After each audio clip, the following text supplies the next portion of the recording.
Can you imagine or have you ever imagined living a life where you don't have to think about you? Well, the world tell you always to think about you. It's all about you.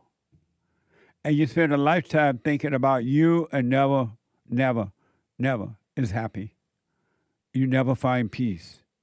If you want to find peace, you got to stop thinking about you. If you want to be at peace, because it's right at hand, you got to stop thinking about you. All egos are about themselves and no one else. No one else, your children, your marriage, your work, your nothing. It's all about you. You are not created to be an ego. But you can be it if you want to stay there in that and just be nasty and mean and evil and resentful, and revengeful, jealous. You could stay in that if you want to. But you can also be free from it. If you didn't catch it yesterday, make sure you podcast yesterday's fellowship. rebuildingtheman.com/church. rebuildingtheman.com/church. Check it out. All right. And we dealt with a little bit of how is it, last week, biblical question, how is it that a wife can make her husband sleep on the couch instead of the other way around? And I think most people, they said what the deal is. The man is weak. He has not overcome mama. And so he ended up marrying mama because you become attracted to what you hate. And you end up marrying what you hate. And you become the boy and the wife become the mama. And whatever mama tell you got to do, you do it. You do it. I was watching this movie the other night, and it was about this couple, young couple married, and this guy, his wife wanted this big, huge home out in the country. And he worked hard and he bought it for her. But the house was nothing but a mess. So much trouble. And the guy really didn't want to do it.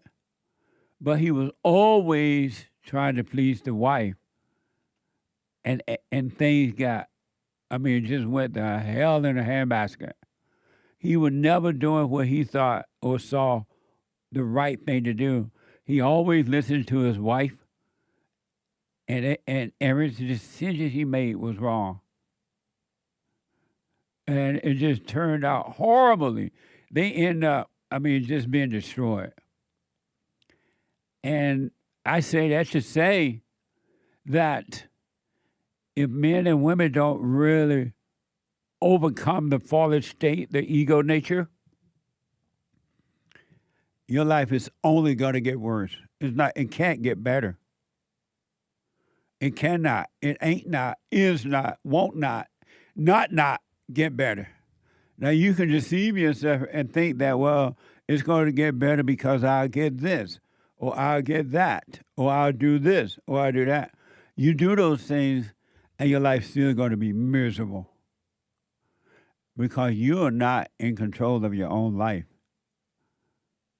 All egos, all of them, no matter whom, and every human being got to overcome you don't have to overcome, but has an ego and you're suffering because it separates you from the truth, reality. It separates you from reality.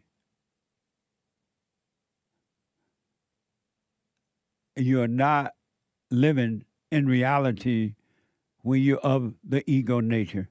You're living in illusion and don't know it. You call it the illusion, you call it real, and you suffer. Do what you want, but you can overcome. Or you can stay in your misery. And if you notice the world, human beings, when I say the world, I mean human beings, are mean and nasty and wicked and evil. It's a mean world out there. It's a mean, vicious world out there. And then everybody want to claim to know how to fix it, like experts, and no one has any clue as to what they're doing. What you're looking for is in you, not outside of you, but in you. You already have it. You already have it. It's up to you. But you got to be of real love. You got to follow. You got to love what's right. If you want to be free, you don't have to do it if you don't want it.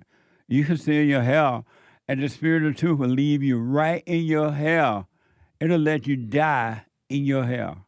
And it won't stop you. Because that's not love. If you force somebody to love you, that's not love. You should stay right in it. Or you can be free. Work on yourself and be free. Be in the world, but not of it. Amazing. So check it out. rebuildingtheman.com/church, all right? I want to show you how selfish human beings are. And they just react. They never pause and say, you know what? I'm not reacting to this one and see what happens. They never do it.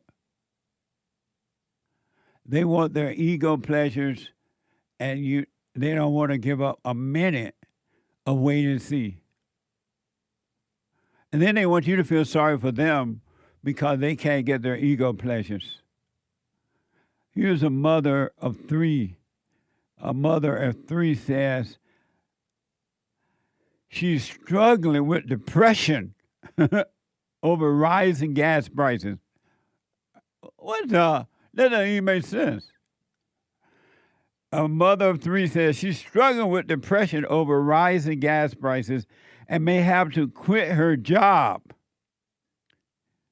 She also had to cancel a family trip to Las Vegas. See that? She had to cancel a family trip to Las Vegas and to the Grand Canyon due to the high cost.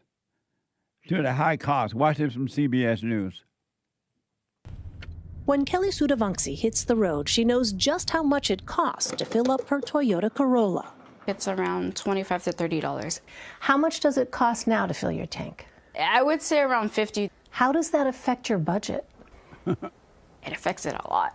The mother of three earns about $18 an hour as a senior caregiver near Los Angeles and drives 3 hours round trip to work. She worries if prices keep rising, We can't afford to do the commute for work. We would have to quit the job. she and her husband had been saving up for a family spring break road trip to Las Vegas and the Grand Canyon. But now, We canceled it.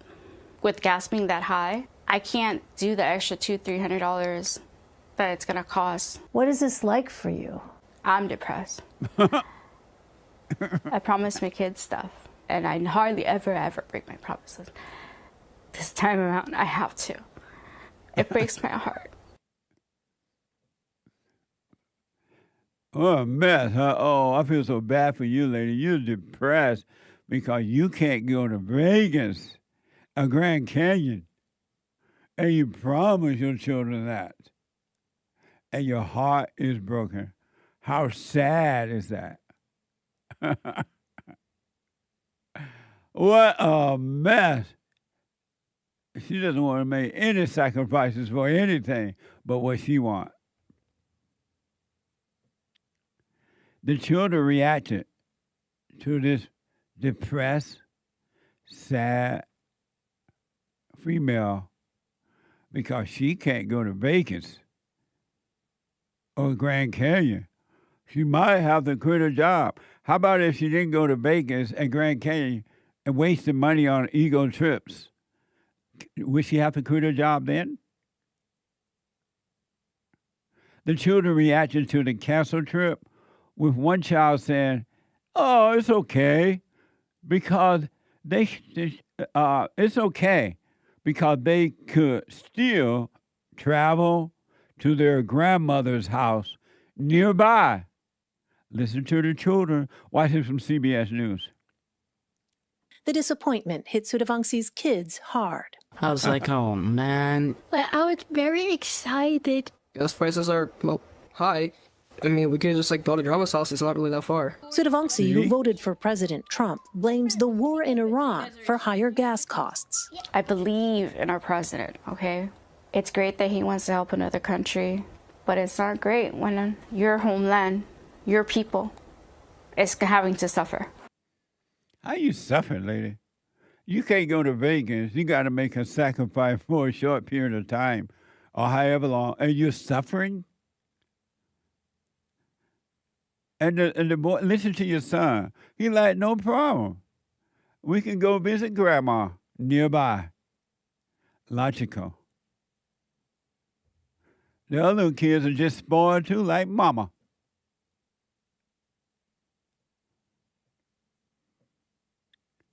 Whatever happened to, okay, we'll make this work?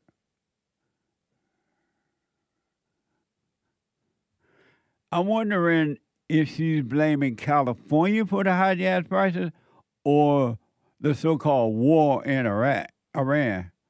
Gavin Newsom stopped drilling in California, lady. In other parts of the world, gas prices are lower than California. How about calling Gavin Newsom up and say, hey, we need to start back drilling in California, sir.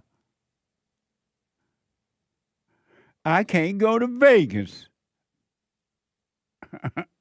She's not that broke. She could go to Breaking with 3 children or to the Grand Canyon with 3 children.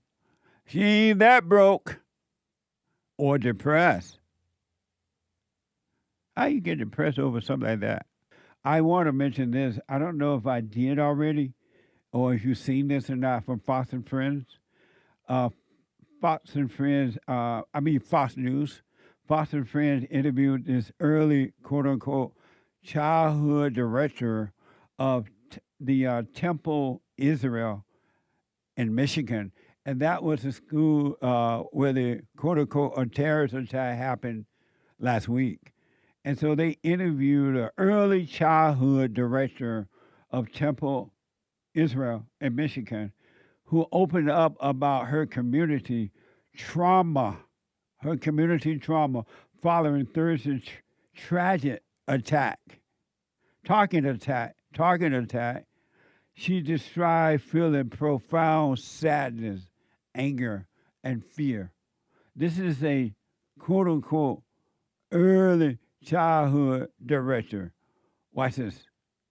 I am still feeling this profound sadness and anger and fear that this is happening to us in the first place.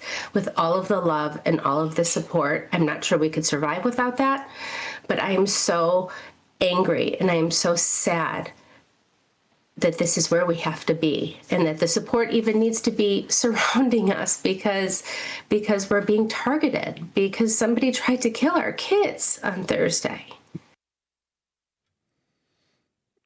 What a lost female, right? She lost.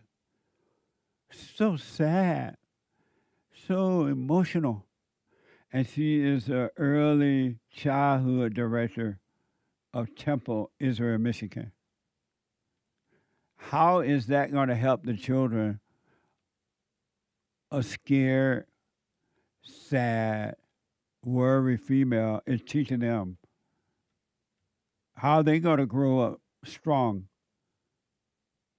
And so, because children are not like normally emotional like that. They're normally not that way. And now she's going to pass that on to your children. And you're going to have to deal with it as a parent.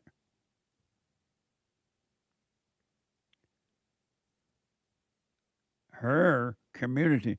And I hear a lot of people using the word community now. I don't even know what that means. When I was growing up, I never heard my community.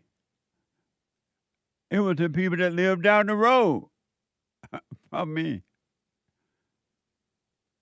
When did we all become a community?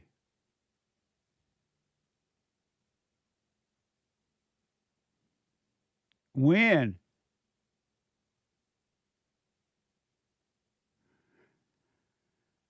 She opened up about her community trauma.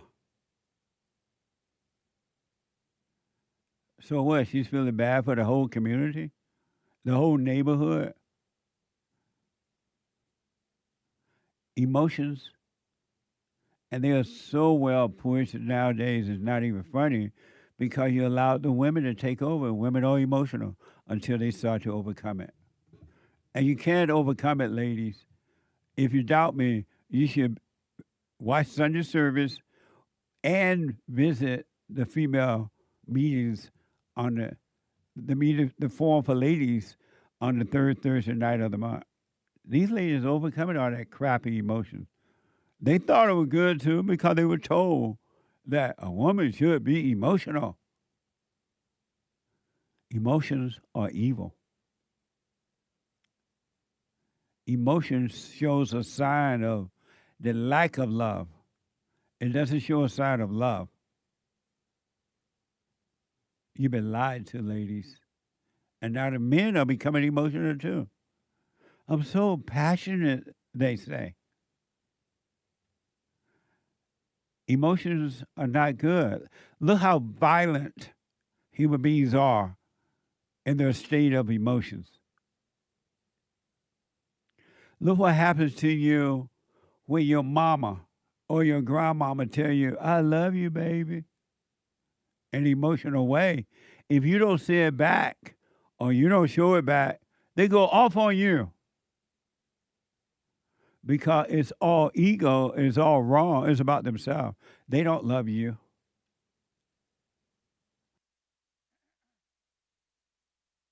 You can deal with this situation, the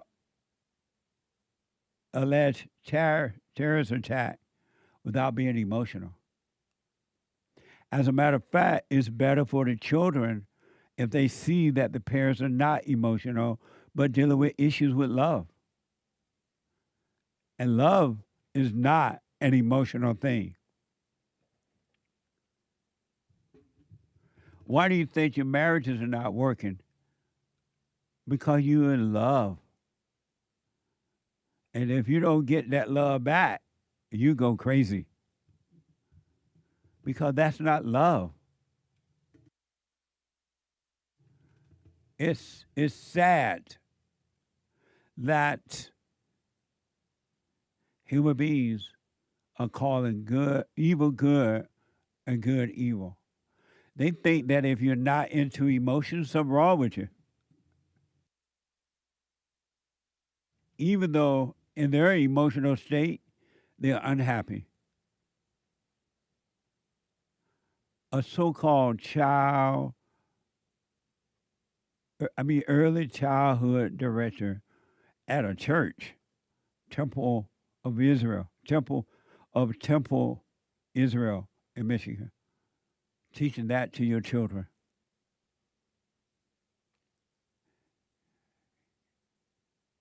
And then they got a female speaking for the community. Why? Why you have a female in a time of terrorist attack, allegedly, you have a female speaking for the whole community? I didn't think the Jews were like that. I didn't know that Jews allow women to be what you call the Jew preacher? A rabbis, and so-called community leaders and all that. When did that start? That's going to be the downfall even more so for the Jewish religion. Look what it's done to Christianity. and to Allah Akbar religion and to Mormon religion. It hasn't helped it.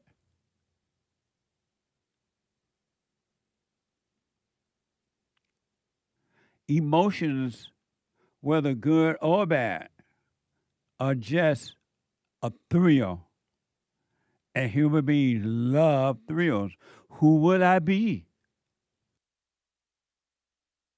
if I didn't have my thrill of anger? If I didn't have the thrill of resentment?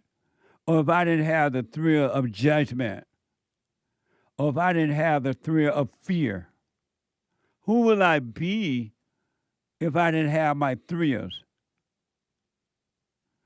Well, the thrills are preventing you from becoming who you truly are. They really are, folks, and you're suffering, holding on to your thrills.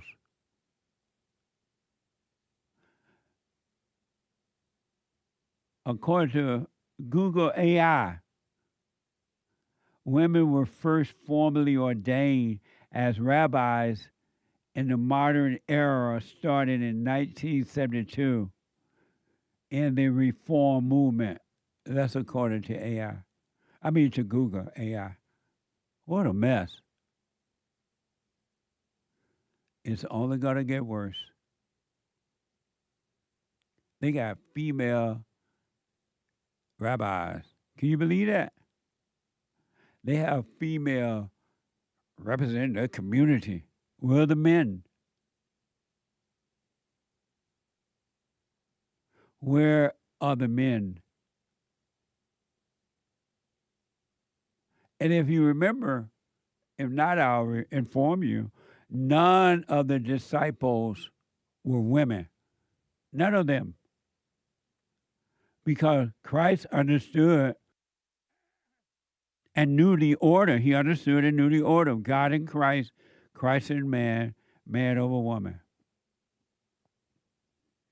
And just because men are afraid to admit to that now, and just because women don't want to admit to that, except for the women who are overcoming, that doesn't mean the rule changed. Just because you changed the rule in your physical life, spiritually, the rules have not changed. And the one thing about real life, do what you want, though. If you want to be free, if you want to enter into the kingdom of heaven within,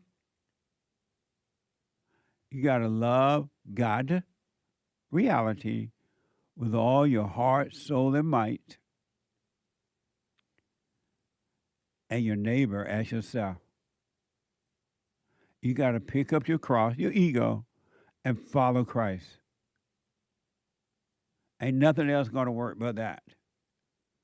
And you will know that you are in the kingdom of heaven when you are of love, when you stop judging, when you stop playing God. All human beings, until they wake up, play God. And that's the sin, is to play God. Judging, thinking you know right from wrong. And the one thing I want to promise you, your ideas of right and wrong was created from thoughts. Your thoughts created this idea of right from wrong. And you believe the thoughts, and you believe your parents about right from wrong. You believe what you've been taught about right from wrong, and you think you know right from wrong. Your sense of morality is 100% wrong, and that's why they don't work. Your morality don't work because you constantly getting them from thoughts, from judging, and thinking you know right from wrong. Your thoughts don't know right from wrong. All thoughts are all lies all the time about anything. Thoughts do not know right from wrong. Did you know that, Hake? Thoughts don't know morality. That morality that comes from thoughts is not real. That's why it doesn't work. Did you know that? Thoughts create. Satan play God in every area. So he going to naturally create morality for you because that's what God does. And his are always wrong. Did you know that? No.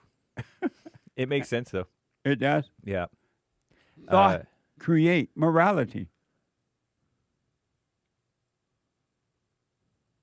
People take what they learn and misapply it. Yeah. All the time. Because the thought morality are always wrong because they come from hell. They come from the darkness.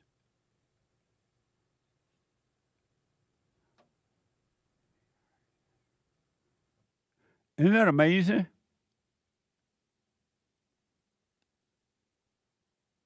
Your thoughts do not know morality. And that's where they come from. They came from. And that's what you live by. And that's why you're suffering. They're not from God. God's morality, no pain, no judgment. Christ said he came not to judge the world, but to set them free, something like that. Am I right? Not to judge the world, but not condemn the world, but to set it free. But you condemn because you live in your thought. You condemn yourself and everyone around you because you think what you think morality is right.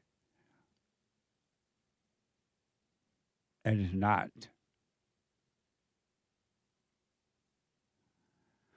What a sad, I told you all thoughts are all wrong about anything, including your morality.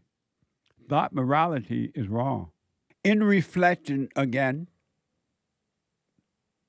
I realized something about human beings. Number one, human beings are crazy. Crazy. You're so crazy. Human beings are crazy. And I realized that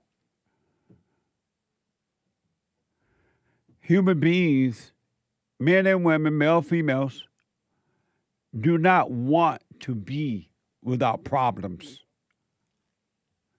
They do not want to be without problems. And this you can bank on.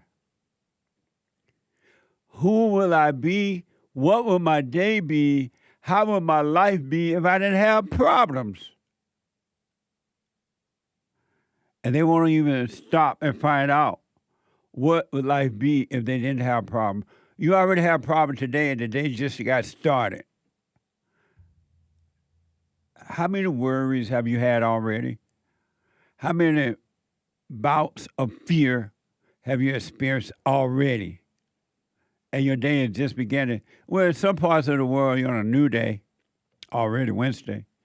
But how many jealousy and envy, worry, thrills have you already had? How many anger, thrills have you already experienced just today? You love it, you want it, and you love it. And that's why you have it, because you love it.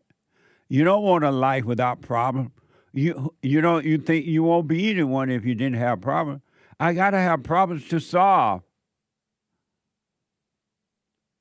And you suffer. And you love your suffering. Human beings are crazy. Human beings love going outside of themselves and blaming others. They love it. They love believing the lie that somebody else is their problem. That someone or something outside of themselves made them that way, made them feel something, made them angry, made them happy, made them love, made them this and that. They love looking outside. And they love blaming others. Even when you tell them that, you know what, all of your issues are inside of you, And they are all an illusion. They're not even real. You tell them to lay their weapons down. There's no need to fight. But they go out and fight anyway. And they pretend that they're fighting for a cause. I'm fighting for abortion. I'm fighting against abortion. I'm fighting for Hamas. I'm fighting against Hamas. I'm fighting for Hezbollah. I'm fighting against Hezbollah. Every failed nature has a cause. And then some people are awarded for fighting for their cause. They get the award, they go to the award dinner, they get the award, and the audience applauds, and they smile and feel really good, a thrill of feeling good because they're being noticed. And then they go home and cry as soon as the applause die down. They're like, wow, I thought I was a hero. I felt like a hero on that stage. I thought I was wonderful. The audience loved me. And they go home and cry because they believed a lie. They believe that there is something out there worth fighting for, not wanting to know that there's nothing out there worth fighting for. It's inside of you. And in reality, there's nothing inside of you to fight or fight for. It's interesting, over the years in counseling, I counsel with men and women around the world by phone, Skype, or walk-in. And they all have the same problem, same issues, same complaints. Different situations, but the same thing. They are mad at somebody. They are worried about something. And they love fighting. Have you noticed that human beings love fighting?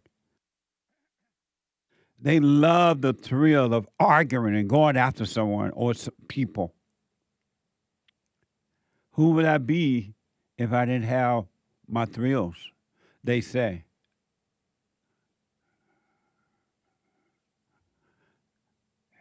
They say. They get mad at something or somebody. And then you tell them, no, be a doormat. There's nothing there to fight for. There's no reason to fight for anything except to protect yourself physically if you need to. But they're like, no, that cannot be. We got to fight for the cause. We are patriot Americans. We got to fight for the country. Never winning any battles. They blame others. And then you tell them, no, your fight, your enemy is inside of you, not outside at all. Your enemy is an illusion. To defeat your enemy within, that are pretending to be your friend, your enemies pretend to be your friend inside of you. You defeat them by not fighting with them. They have no power. They have no authority. They have nothing. They have been defeated already. But you fight with thoughts and feelings. You fight with this or that inside of you. And I'm like, no, the more you fight, the worse it's going to get. You're giving power to your enemy in your own self by fighting with them. It's just a thought. It's not even real. And they won't do it. They're like, Jesse, no, I fight with it. Human beings are crazy. And they fight. And they love the thrill of fighting. They got to fight with something inside of them. If not, they'll find someone or some situation outside to fight. And they do. They spend a lifetime of fighting when the battle has already been won and you are free and you can live, but you rather suffer. Human beings are crazy. It reminded me of a story I once heard of one of those, what you call those health doctors? Telepathic doctors? Is that what you call it? Holistic doctors. This holistic doctor, this story I heard, was he was known as a holistic doctor. And so people started hearing about him. And when they saw him, he looked well. He seemed fine. And they're like, doctor, how can I look and be healthy like you? And the doctor's like, yeah, you really want it? Yes, I really do want to be healthy. And the holistic doctor said to them, all right, I'm going to tell you how to do it. If you do it, you will be healthy. Not you might be healthy, you will be healthy. Isn't that amazing? And the people like, thank you, doctor. Yes, what should I do? And so the doctor said, okay, on this particular health journey, you got to travel it by yourself. You got to go out there and find the berries and the vegetables and things by yourself.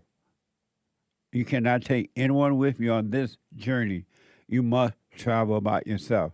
Like, okay. And so the doctor said, okay, take these buckets, go up on that mountain, go out there into the fields. There are berries and things planted out there amongst the weeds. And then just look around, be present and look around, and you'll see the different berries amongst the weeds. And when you find the berries, you come on back, and I'll tell you the next thing to do. But you got to go out and couple hundred people together had gathered around him. He said, but you can't go out there in groups. You got to go out there alone in the field and find the berries amongst the weeds. Okay, they were all happy. And they took the buckets and they went out to the field. A bunch of weeds out there, but there were berries under there. And they looked and they looked. And after a while, they started to get irritated. This is harder than what I think, what I thought. I can't do this. And they started to get angry. And they went back to the doctor because they found nothing. Because it didn't happen fast enough for them. Soon enough. It was taking too long. And they got mad. And they went back to the doctor and said, doctor, this was a setup. We couldn't find anything. You put us on the wrong path. They got angry and blamed the doctor for their failure. The doctor knew that the berries were there, and the doctor knew if you found the berry, you're going to be well. You're going to be fine. You're going to have amazing health. But they didn't believe it because it didn't happen soon enough. And then they had to travel alone. They wanted to be amongst the crowd because they love fighting. And whenever two or more gather, there's going to be a fight. You put two people together, they're going to fight. They love fighting. And the doctor said, hey, calm down. The berries are there. Take your time, look amongst the weeds. And they went back. And they didn't do what the doctor said again. They gathered. They were mad at the doctor. They formed a group. And they went back and yelled at the doctor. And the doctor was like, what the? And so the doctor said, okay, you know what your problems are? Your problems is you won't take advice. You didn't take my advice. Number one, I said, you got to do it alone. This is one journey of finding the right medicine, you got to go by yourself. But you joined the groups. You got mad. And you blame. He said, you can't even blame me or anyone on this journey. You got to see that nobody else is your fault. Nobody else is the fault for you. It's in you. But you got mad. You don't listen. Human beings don't listen. They don't follow instructions. And they blame the person that point the way for them when it doesn't work. Isn't that amazing? They blame someone else. They blame the teacher because it didn't work, because they didn't follow instructions. Same thing with the people I point the way for to the light. I say, hey, do the silent prayer. Stay present. If you stay present, you're going to be in the light. And the more you stay present, come in and out, you're going to go in and out for a minute because you're so addicted and traumatized by thoughts. You believe that they're yours and that they're you and that they're true. So, but just come back. Don't judge yourself. Don't get frustrated. Just come back to the present. Stay in the light. And what do? They don't even do the silent prayer. I say, hey, become a doormat. You will see there's nothing there. You are not being attacked. You have not lost anything but an illusion. They won't even be a doormat. I tried. I had to go off, they say. I tried to do the silent prayer, but it's just too hard. I started and then I stopped. I haven't done it in a month or two. I got all these problems. They don't listen. They won't stay in reality and know that that's the only thing that's real is reality. There's nothing else that's real. They won't listen. So they never find the berries, the fruits, the vegetables that make you well. They never find the light. They won't listen. And then they fight. They go back out and fight with their wives, girlfriends, husbands, friends, neighbors, and everybody. They fight over religion. Do you know that human beings are so lost and so dumb? Yeah, dumb. Anyone that has emotions are dumb. Do you know that human beings are so dumb they fight over religion? They'll even fight over God. They fight over God. Think about that. Human beings with no power at all fighting over God. Like God can't fight for himself if he needed to fight. God tell you not to fight, but you fight for God. Fight for Jesus. Can you get any dumber than that? Somebody make a sign about Jesus and they make it weird, and they go out and put that sign up, and you're like, oh no, they're attacking religion, they're attacking Jesus, and then you go fight. And Jesus is like, what the? Jesus said, with the message from the Father, to lay your weapon down. There's no one or nothing to fight. You're free.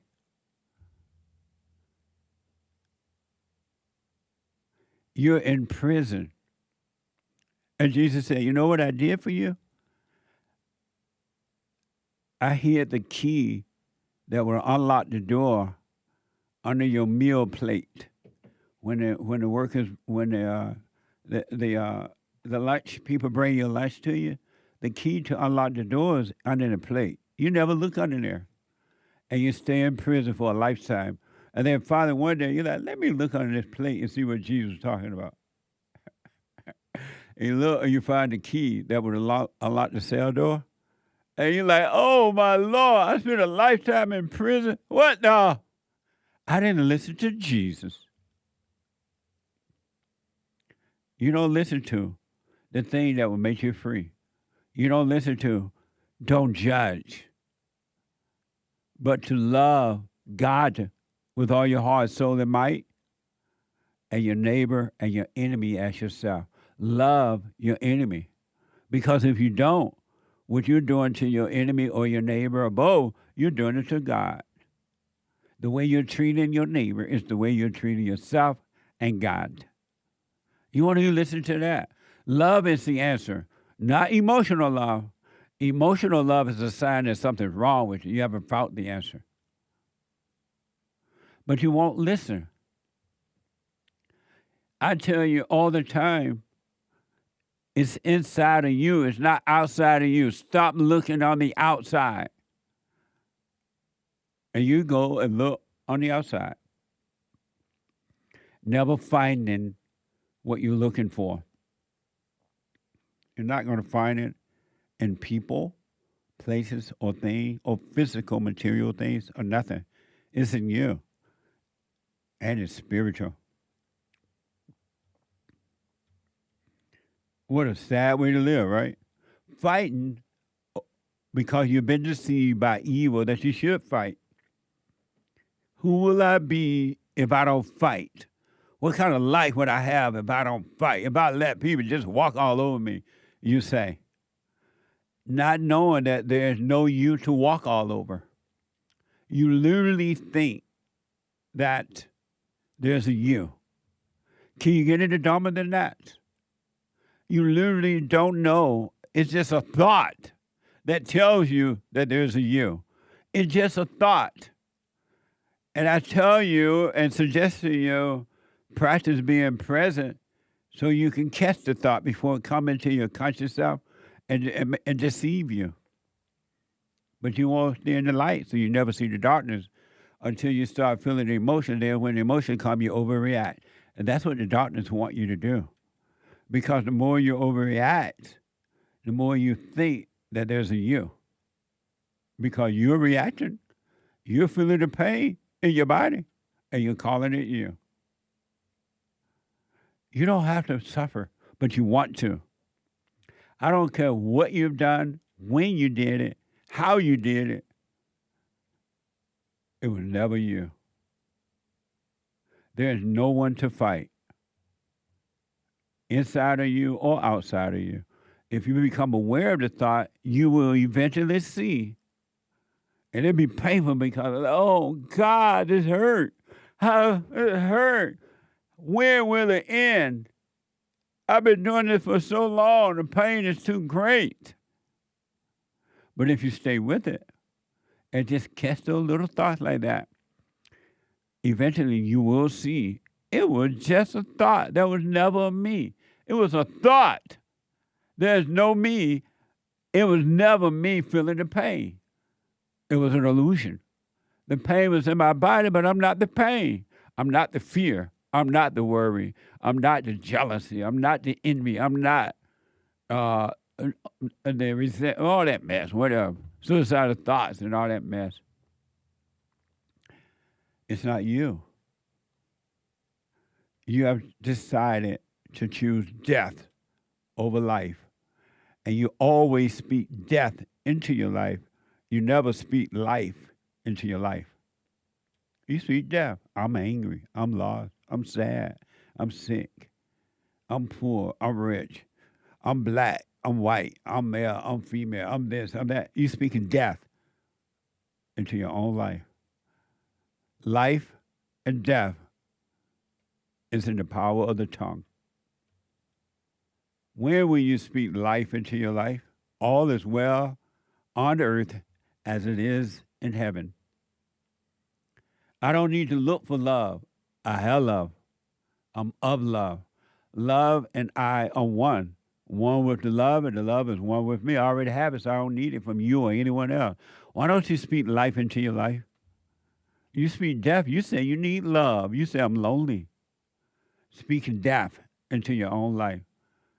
When it's all been done, it's been finished, it's done. But you want to accept the finished job and live your life. And I tell you every day how you could be free.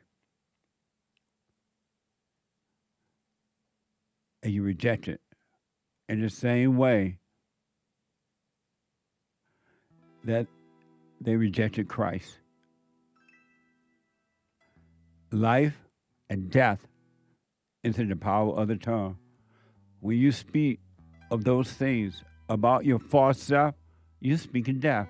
When you're out there looking for love from someone or something, you're speaking death into your own life. When you're out there worshiping Mother Mary, thinking that somehow or another Mother Mary is going to come and pick you up and take you to heaven, you're speaking death into your life. Christ said, I have to go back now to the disciples. They're like, teacher, no, don't go, no. It's like, no, don't worry. I will send you another teacher. He will make a home in you, and he will teach you all things. Some of you know that today is St. Patrick's Day, I believe. Yeah, Patrick's Day. And they have this female so-called president over there in Ireland, and this heifer tried to use Patrick Day and Patrick to say that, oh, Patrick was for immigrant coming into the country. This female using poor Patrick. He dead. And she's using him, according to the story, to justify illegals coming into the country. Now do you believe me? That things are only going to get worse. It cannot get better. It's been set up. In the same way Satan sets you up in your mind. All thoughts are all lies, all the time about anything. And you believe thoughts. You believe them. Can you get any crazier than that? Grok is reporting. The so-called Irish president, I say so-called, they just say Irish president, Catherine Connolly, invoked, she's like a left-wing independent, they call her. She invoked St. Patrick's enslavement as an escape in a St. Patrick's Day address. Watch this from X. The story of Patrick's life serves as a reminder of the resilience and courage of migrants, the invaluable contributions that they have made and continue to make to the countries they now call home, sometimes even in the face of great adversity. As we recall the life of Patrick, we invoke his spirit and acknowledge our shared responsibilities as global citizens. We stand in solidarity with those who find themselves in vulnerable and dangerous circumstances. Patrick's story invites us to respond with hospitality and kindness to those suffering the consequences of war and displacement, those fleeing their countries because of persecution or violence. It's so easy for women to lie. It's not even funny. It's crazy how easy it is for them to just lie. Just lie. It's so easy. She's just sitting there lying. Here's the actual story of St. Patrick, the Catholic Christian missionary. Watch this Learn with Mr. Lewis on YouTube. On March 17th, 461, St. Patrick Days in Ireland. Much of what we know about St. Patrick comes from his autobiographical work, Confessio. He's born on the island of Britain at the end of the Roman period. He comes from a wealthy Christian family that has Roman citizenship. At age 16, Patrick is abducted from his family's villa by Irish pirates. He is enslaved in Ireland for the next 6 years. His Christian faith brings him comfort in this difficult circumstance. He has a dream where a voice tells him to escape, which he does, and then makes his way back to Britain and his family. In another dream, Patrick hears Irish voices pleading with him to return to their land. He heeds this vision and travels back to Ireland as a Christian missionary. He spends the next 40 years converting thousands to the faith and building churches across the island. Patrick dies in Saul, County Down, the site of his first church. Amazing, huh? And she up there, oh, her voice sounds so mama-like, so nice. Mama's so sweet. Mama said, knocked you out. Mama said, and it's not even true. She's using the dead man to promote immigration. And she just sounds so humble and so like, Lord have mercy.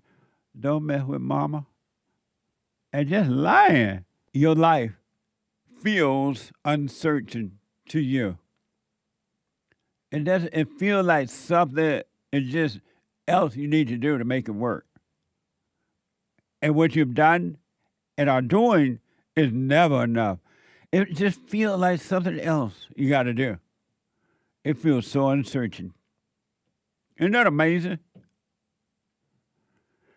And the reason it is so uncertain and will always be that way, unless you start working on yourself, truly working on yourself, it can always feel uncertain. And it doesn't matter what you gain from the outside. It doesn't matter what you gain. You can gain the whole wide world and still have an uncertain life. Because what you're looking for, certainty is not on the outside. It's on the inside. It's in you. And you're looking outside. What a sad way to live. A whole life wasted. Feeling uncertain. You gained the world. You got all the money you wanted to make. You have the biggest house on the whole block. Or maybe the smallest house on the block. You have all the so-called friends that you want. You've been married 8 times. Or 7 times. And now you're on the 8th time of marriage. You have all the children that you want, and they're grown up or growing up. You traveled around the world more than once, and yet your life is uncertain. It's like something is just still, I got to do more, you say. Oh, I need more friends, you say. And you go out and you gather friends. And you still feel uncertain. You can't even sleep at night. You have nightmares. Or you have problems going to sleep. And yet you own the world. You have everything around you. And your life is still uncertain. You read the Bible. You read the Quran. You read the Jewish Bible. What do you call the Jewish Bible? Talmud Bible. You read the Talmud Bible. You read the Mormon Bible.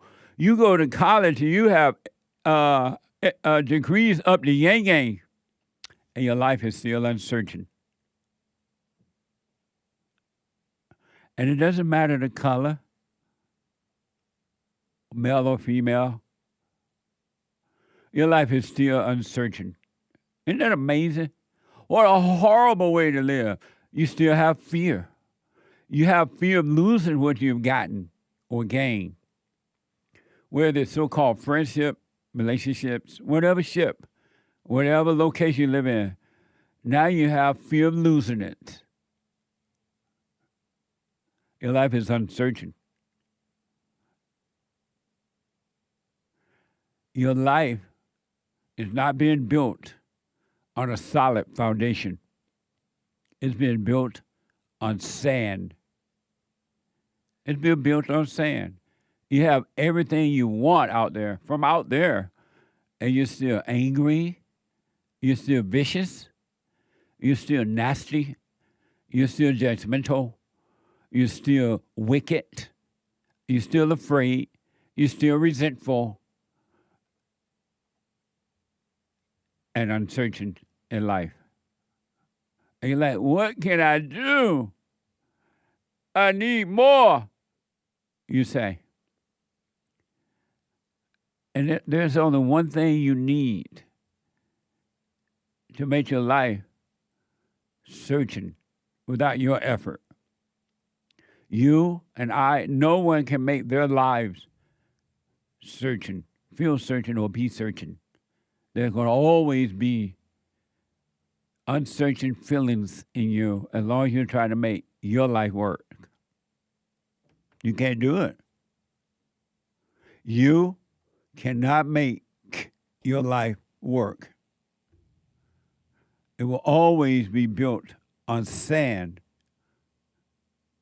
instead of a solid foundation. Isn't that amazing? And the problem is, the reason it's not built on solid foundation, and never will, unless you get busy working on yourself to overcome, to look within, and you will find, if you look and look and look and stay looking, never look without again, because everything you're looking for is in you. It's not out there. Material things are out there so you can have food on your table and roof over your head, a car to drive if you need one, but that's about it. Even your friends are uncertain with you as you are with them. Because you say, oh, we're friends, we're married, we're this, until you get angry. And the moment you get angry, you snap and you change, just like that. That love you had turned to hate as soon as you get angry. Have you noticed that? All of a sudden, you don't see them the same, and they don't see you the same. A friend, a wife, a husband, a co-worker, or a business partner, or whatever you want to call it, becoming an enemy, just like that. Because your life is built on sand and not a solid foundation. And I can promise you, it's never going to change until you change from hate to love, from ego to love.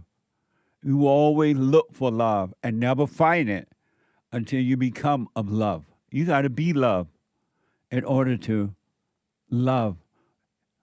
You're not going to find love out there. It's in you. You and love will become one if you look within and build your house on a solid foundation. You're never going to find love from anyone or anything. Love is already all around you, in you, but you don't know it because you're constantly looking for it from someone else. Look how awful your relationships are. And you thought you loved them, and they thought they loved you, and you get together, and then you fight. Uncertain. House built on sand. There's only one love and no other. The ego is not of love. There is no love in ego at all. Zero love. Zero love. There's no love in it from you or to you, or from anyone else to you or you to them. Ego does not have love. It only has hate. And until you look within and you're willing to admit that you're wrong, and that's the hardest thing in the world for human beings to honestly admit, I am wrong. All my life, I've been living wrong, with the wrong thinking, with the wrong attitude, with the wrong expectation, and with the wrong desires. I am wrong. How will you ever be made right if you don't admit that you are wrong? How will it ever be made right? You're never going to enter into a solid foundation until you can admit that you are wrong. But you look outside and you blame everybody else but yourself for being wrong. You did me wrong. You don't give me love. You don't care about my emotions. You don't listen to me. You traumatize me. I was traumatized in the military. I was traumatized in the hood. I was traumatized here and there. As long as you're looking outside, you're never going to find and build a solid foundation. You literally can have a solid foundation right here on earth while you live. You don't have to wait to die. You can go to Bible study class and you can quote the Bible and all that stuff, any Bible, Quran or whatever you want to call it, and you still will be miserable and have an uncertain life. Or you can look within and be of love. And love endures all things. Love suffers all things. Love requires nothing from no one or anything else. Love is. But as long as you have anger, unforgiveness, as long as you don't admit that I'm wrong for being angry, look at me, I'm taking it out on somebody else. I'm blaming someone else for anger. I even say, this is what y'all say, I don't say it, Jesus was angry, so it's okay to be angry. And yet your life is not built on a solid foundation, it's built on sand.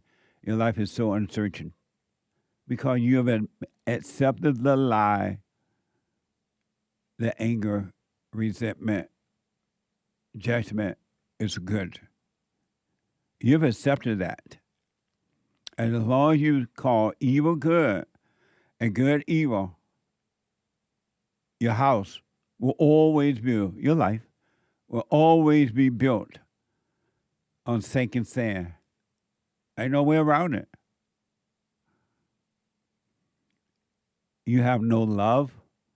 You have nothing going on for yourself. But in your mind, you think you do because the mind lies. Well, I have all I want. I have all I need. Physical things. I go to church. I read the Bible. I get on the ground 3 or 4 times a day and look to Mecca. Or I have a leader. You lost souls.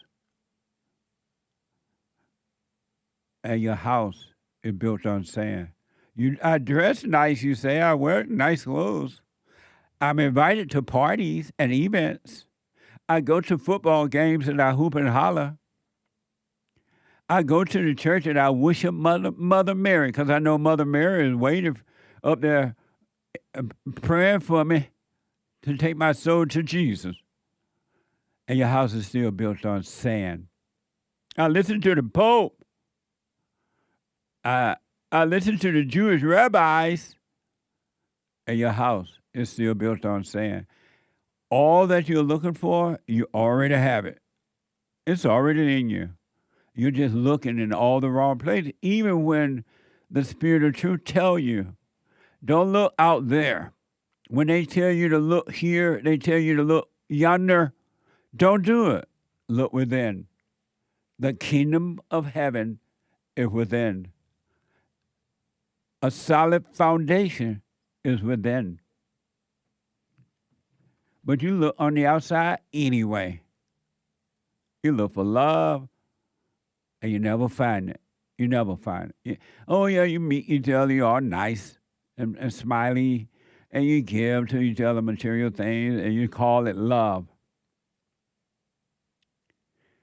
And then you do or say one little thing that you disagree with, that love is hate.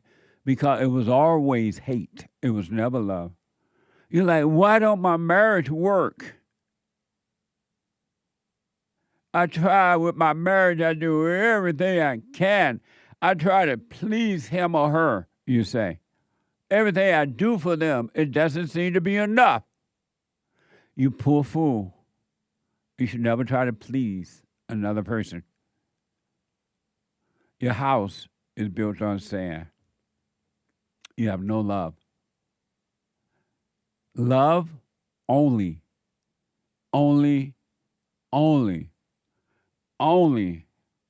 comes from above, not from below and not from other people.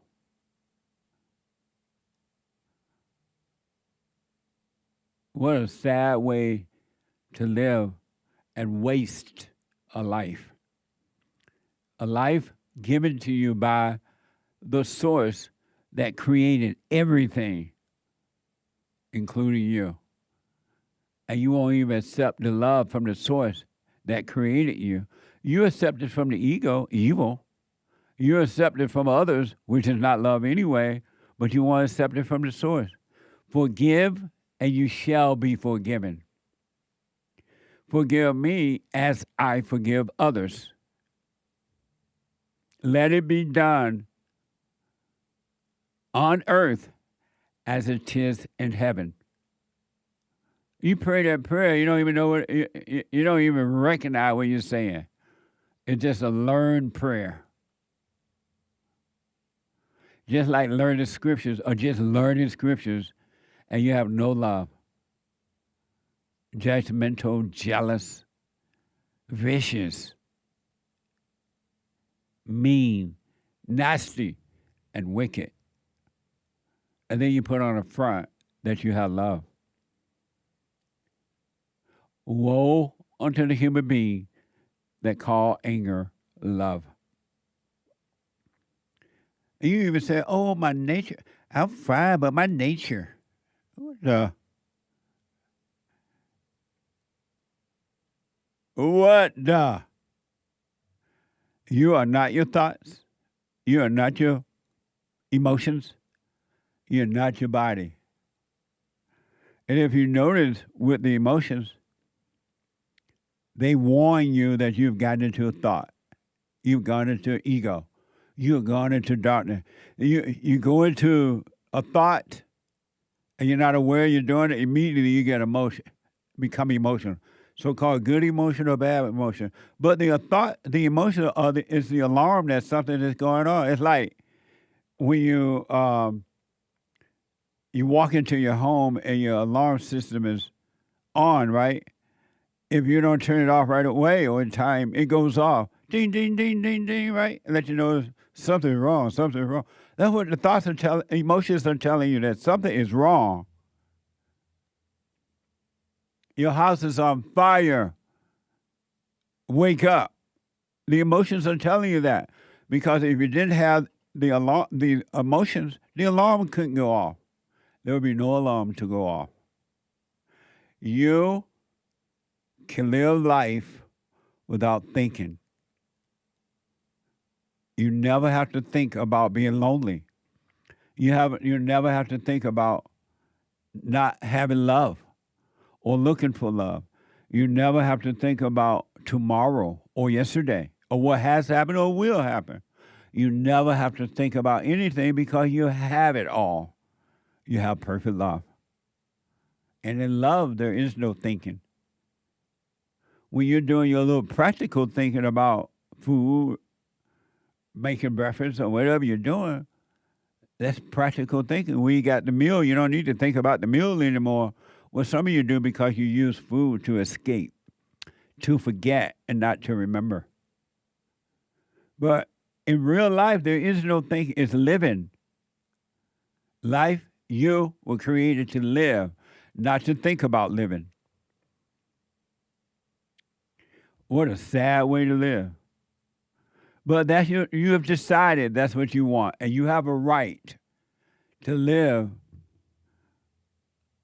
and build your house on sand.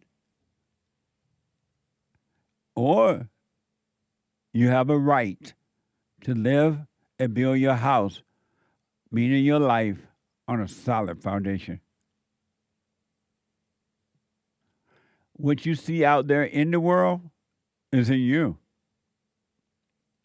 Everything you see others doing to others in the world, until you overcome anger, resentment, you're doing the same thing to yourself and to others. You just see them on TV and hear about it in the news, but you're doing the same thing because you have no love. And the Bible tells you what love is. And you'll quote it, oh, I have love. What is love? Love suffer all. Love endures all. Love don't do that. And I'm like, what the? And while you're quoting it, you're convincing yourself that you have it. That's because you can quote it. The devil quotes the scriptures. The devil is in the details. What can you or anyone do about what other people say or do or think?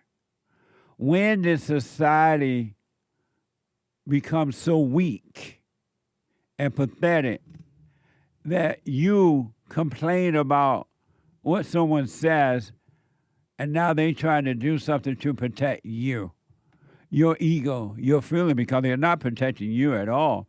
If anything, they're keeping you from growing, from overcoming. And I've noticed that in America, they have all these different groups of people now who say they need protection, who overreact.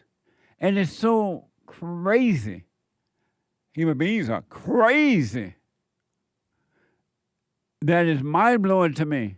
It really is. Has it always been this way? When I was in school, and yes, I went to school, believe it or not, I went to high school. And I went to college, one year to junior college. Just for a minute, it was fun. But how come you rely on an outer source to try to make you feel better? And every race now are complaining. They call me this, they call me that. I need a safe space, they call it. And somebody try to accommodate you by giving you a safe space. So we've heard about the Jews. They cry antisemitism all the time. And they're always asking somebody to protect them from it. And then you have the blacks. They're crying racism. Somebody called me the N-word, they say. You need to protect me from the N-word people. Put them in jail. And then people try to do something about it. What the? Instead of telling you to overcome it.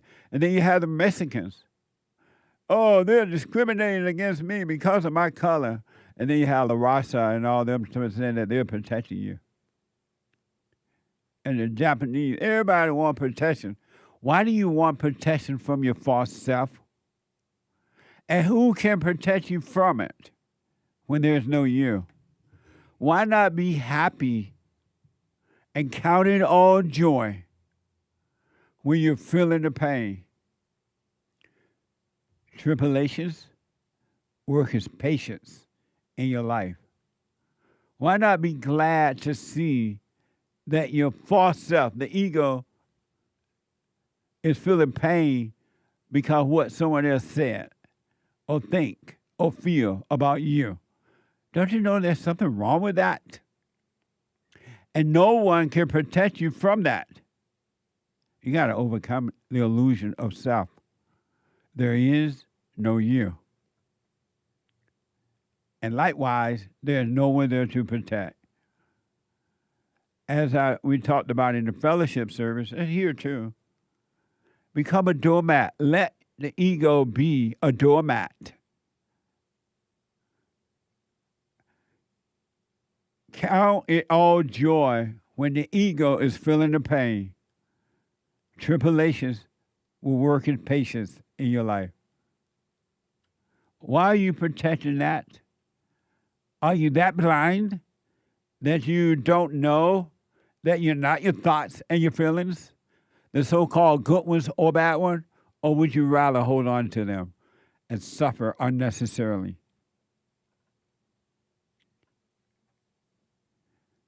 The world gone crazy. Fox 11 is reporting. Really, what do y'all think about this? This is so, it's crazy.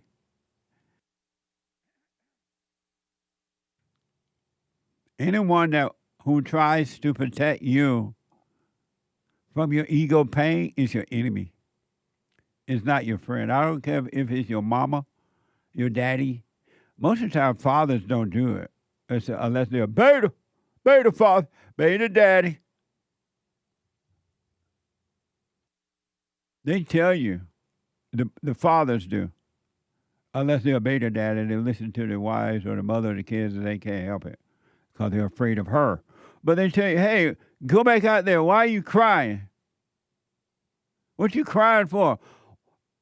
Why do you think about what someone else said about you, idiot?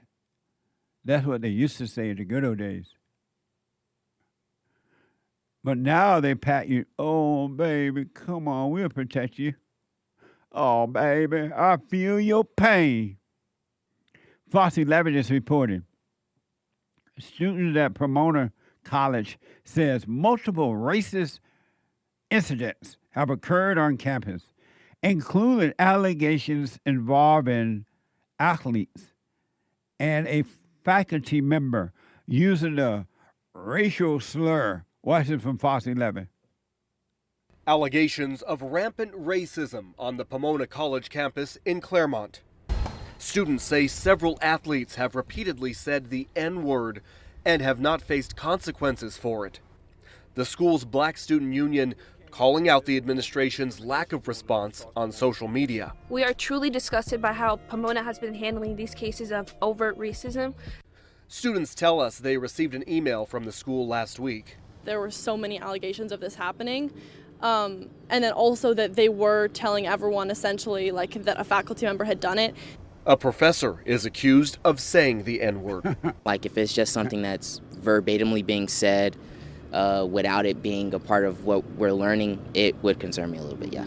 It is unclear the context in which the racial slur was used. I think it's fair to say that there could have been more done. And I think there's definitely a bit of frustration around like a lack of response to things that are making students feel uncomfortable on campus. The email to students did not address any disciplinary action taken. Look how dumb educated people are. I told you, educated people are dumb. And the more educated they are, the dumber they become. Who walk around campus thinking about somebody use a N-word or the Jewish word or any word? Why would you give attention to that? Why would you give life unto evil by giving that attention? You're not supposed to even pay that attention in your own mind, which is not your own. Why are you wasting that kind of time and then supposed to be going to college? Oh, they need to pay that attention. They're not protecting me. Your ego does not need protection. Your ego is not your friend. It's your enemy. You paying all that money to go, well, we may be paying nowadays, the taxpayers. One student said he has not personally experienced racism, but he knows students who have. Why, this is from Fox 11. Student Michael says he has not personally experienced racism on campus, but says he knows people who have. I do have friends who are like prominent in our BSU space where they are the ones running into this, and we are going to be hosting a town hall post-spring break to talk about these things, and they're going to voice their opinions about these things. Wow. The college sent Fox 11 a statement saying, when informed of incidents, we follow our internal processes, offering affected students support and investigating and determining appropriate response actions. As non-Black students of color, as like Asian students or Latino students, Arab students, like I think we all have a role to play in not being complicit in anti-Blackness around us. No, you don't, heifer. What a loss. So who's going to protect you when you're not on the college campus? Who's going to protect your ego then? And these are the people, remember Biden? Joe Biden, you can't hide. He wanted to forgive the student loans, remember? And it'd be on the taxpayers.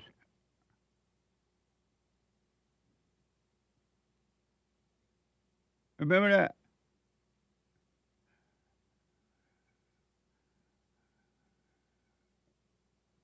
And when did it become the school responsibility to discipline someone for calling names? When did that become their responsibility? Their responsibility is to educate you, reading, writing, and arithmetic. And real history, not this fade up history about how bad America is. America stole the land. That kind of dumb stuff. What is going on? This is hell on earth.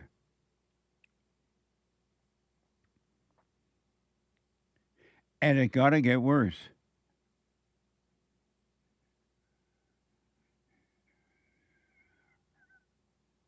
I guess the idea that college was for free speech and ideas without being offended, that's out the window now. Because everybody and their mama are offended now. Their house, their foundation is built on sand and not a solid. These young people should not be having this kind of conversation at all. How you going to be a young person if you got to be careful about being a young person?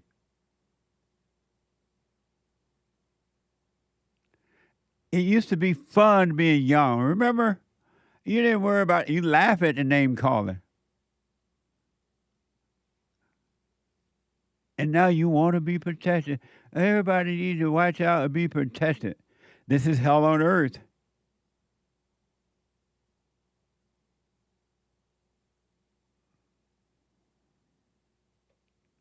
It's hell on earth. You got to be out of your mind to pay one dime to go to college. Really. You got to be wanting more pain and suffering to pay 1 penny to send your child to a college.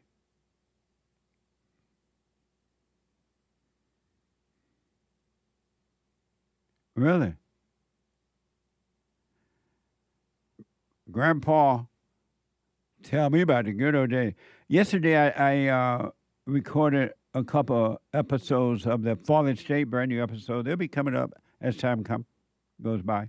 And I interviewed a young man who was my age, born the same year I was born, and he was born and raised in the South, or he was raised in the South. And I don't remember if he was born there, but he knew about those Jim Crow things and all that. It was like I was talking to my cousin Leroy. It was interesting talking to someone my age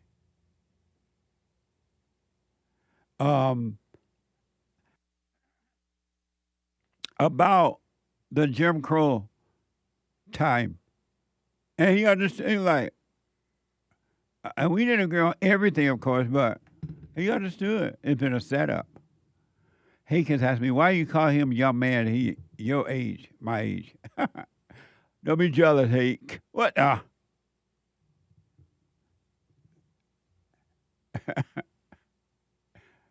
Yeah, he was black. And it was we was the same age. I was like, you were born in 49? What the? It was so interesting. You're going to see it. And things are going to get worse because the human heart is wicked. There's no love. Anyone who has anger is evil. Just know that. And if you want to believe Jesus was angry, you go right ahead and believe it and see how far that gets you. Brian, you are on the air. Hey, Jesse. How you doing, buddy? Nice to hear from you. All is well, Brian. Hey, I wanted to give you an update and give some of your listeners some hope of what it's like to kind of not really follow your advice, but like I've been a listener to your show for a long time, and I guess I did follow. I followed your advice, and I was married with 2 kids, living what I thought was a normal life, kind of living in the matrix, if you will, and things started getting weird, and my wife started. We were married for 25 years, And my wife started acting weird, and my daughter started acting weird. And then all of a sudden, my wife served me with a divorce, and I was out of nowhere. I didn't understand what was going on. Well, so come to find out, 6 years later, my daughter was secretly becoming a transgender, growing a beard, taking testosterone and all this stuff, unbeknownst to me completely. My wife covered it up. My mother covered it up. My sister covered it up. And all of them were talking with one another, made me the bad guy, and told me that I was toxic and all this stuff. So for the last 6 years, I've been like scratching my head like, how did this whole marriage and family, like, I didn't understand. Well, I was online, and I found my daughter's Blue Sky account, and she had a code name, but I found her, and she posted up a picture of herself shooting up testosterone and had a beard. So anyway, long story short, I had started listening to your show probably about 8 years ago.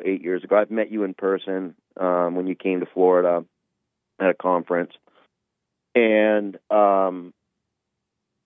I went through the divorce. I sold the house, bought my own house, and then I started a little business because I was listening to your show. I started a little business. How's your little business? Yeah, I started a little business. And I was a salesman selling software for a long time, and I hated it. I absolutely hated my job. And so I started up this little business, a handyman business, right? Physical labor. I'm not a young man. And, started changing ceiling fans and garbage disposals and doing pressure washing. Well, now my business is 4 years old. It's very successful. I live by myself. I have a dog. I don't date women. I don't want to have anything to do with them. I cannot believe that my own mother deceived me in that way. And I never could see that my mother was evil. And why not? Since all mothers are evil, why you couldn't see that your mother was evil before this happened? I was beta. I was a beta male. I couldn't see it. Like, I just couldn't. I just loved her so much, and I would call her every week, and it was just all fake. It was all fake because when she got caught, and I said, "Mom, have you known for the last 6 years that my daughter wanted to take testosterone and grow a beard?" And she said to me, "You will never speak about your daughter to me ever again. You'll never speak to me about your sister again. You'll never speak to me about your ex-wife again. I don't want to speak about this issue ever again." And so this happened after you left, you and your wife divorced? It happened when after you moved out? Yes. Oh, okay. How old is your daughter? 25. 25? 25, yeah. She started all this when she was like 18 or 19, and I had no idea. I'm told that Blue Sky is a liberal version of Twitter, a social media platform. So how are you feeling about all this now that you know? How do you feel about it? I'm just so glad that I'm not part of that whole situation because it's just straight up evil. I mean, my daughter renounced her faith in Jesus Christ. She renounced her baptism. She is a self-avowed communist. She hates America. I mean, why would I want to be around that stuff? And why would I want to be around? And so, how are you feeling about it? How do I feel, man? Yeah, I feel about like your mother doing that, your wife and your daughter, your sister. How do you personally feel about it? Well, I feel betrayed was the biggest thing, the betrayal, and the shock of it. The shock and the betrayal is just unbelievable. And why? Because I was so naive. I was just very naive. I didn't realize that any of this was going on. I was just going to work and paying the bills, and I was very successful. I was a 6-figure guy, had a house, had a swimming pool. The kids used to drive around in the golf cart. We went to church every Sunday. My kids were altar servers. But man, it's just the shock of it all, I guess. How do I feel? I mean, I really felt sad for a long time. And why? Because I didn't know. Because I didn't know why. I didn't know what was going on. But I are didn't you find glad out. to be waking up now? Very much so. Very much so. Did you forgive your mother? I did. You I told did. her? She freaked out. Yeah, she freaked out. Meaning I what? forgave her I forgave her like 5 years ago. I sat down with her and I said, Mom, because my mother never trusted me. She thought I was like an idiot or something. She didn't think that. She hated you. She was jealous of you. I mean, yeah.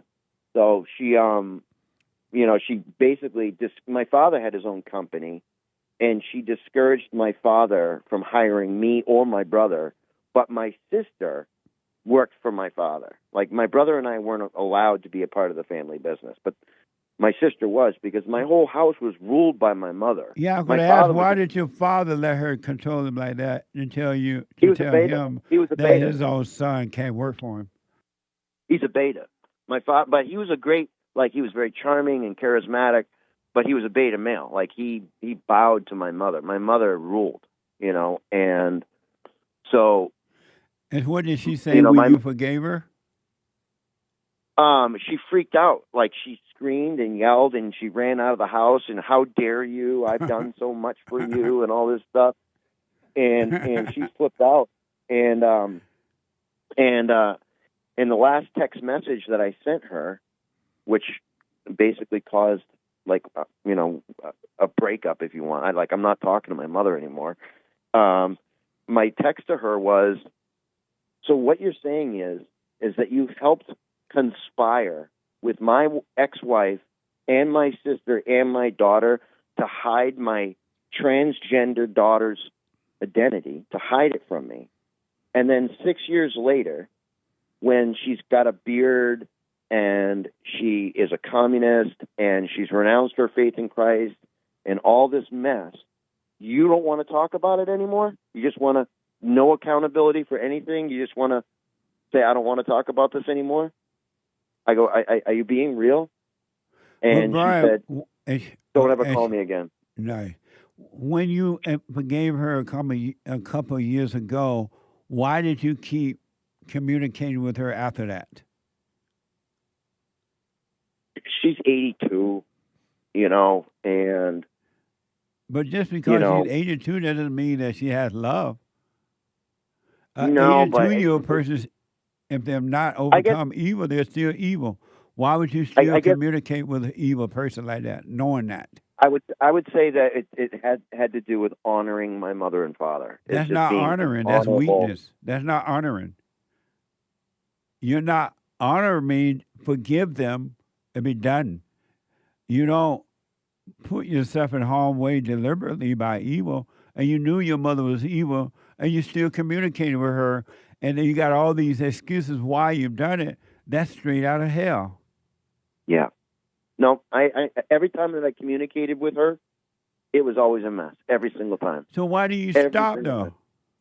Oh, I'm stopped now. No, before now. I don't know. I think, well, I'll be honest. My father was a millionaire, and there's an inheritance that I'm supposed to be getting, and I was just wanted to be nice with her so I didn't screw up my inheritance. That's basically it. If my mother had given me it wasn't about honoring the parents or any of that. It was about the money. Yeah, I guess that's true at the end of the day. See how the ego lied to us? It make us do wrong, and then they give us lies about why we did wrong. Yeah. Oh, I want to honor my parents.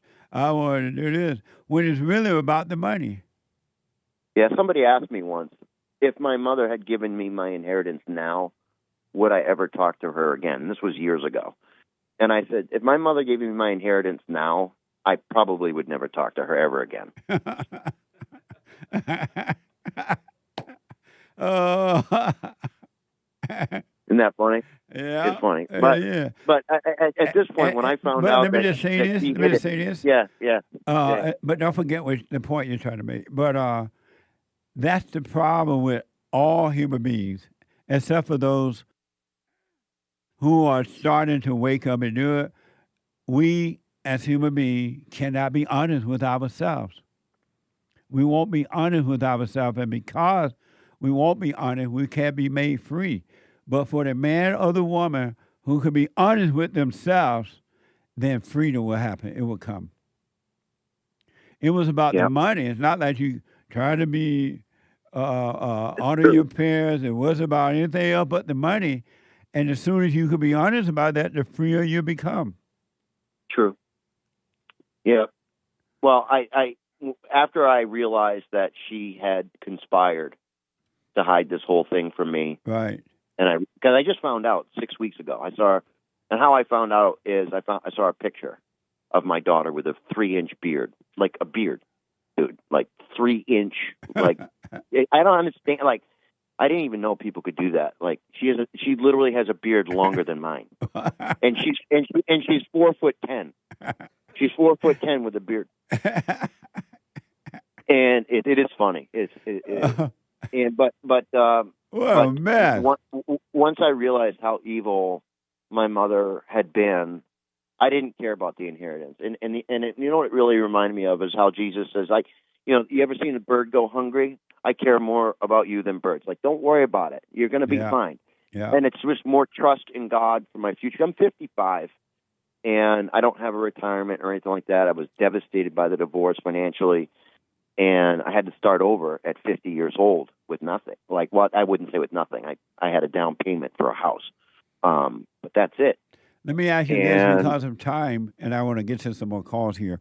How is it that your mother can stop you from getting your inheritance from your father? How is that? I don't know. I don't know how all that works. If I mean, there's a will. I mean, there was a will, and I was to get, there's 3 of us, so I was to get 33%. Do you have a copy of the will? I have a copy of it, but she could go today and go to an attorney and cut me out of the will. But how? If when your father your father's still living, right? No, he died 17 years ago. Oh, so did you get your inheritance? No, I haven't gotten $1 yet. And he died 17 years ago? I don't get any money until she dies. Oh, man. With all that hell in her, she may not ever die. You may end up dying first. Yeah, I'd be okay with that.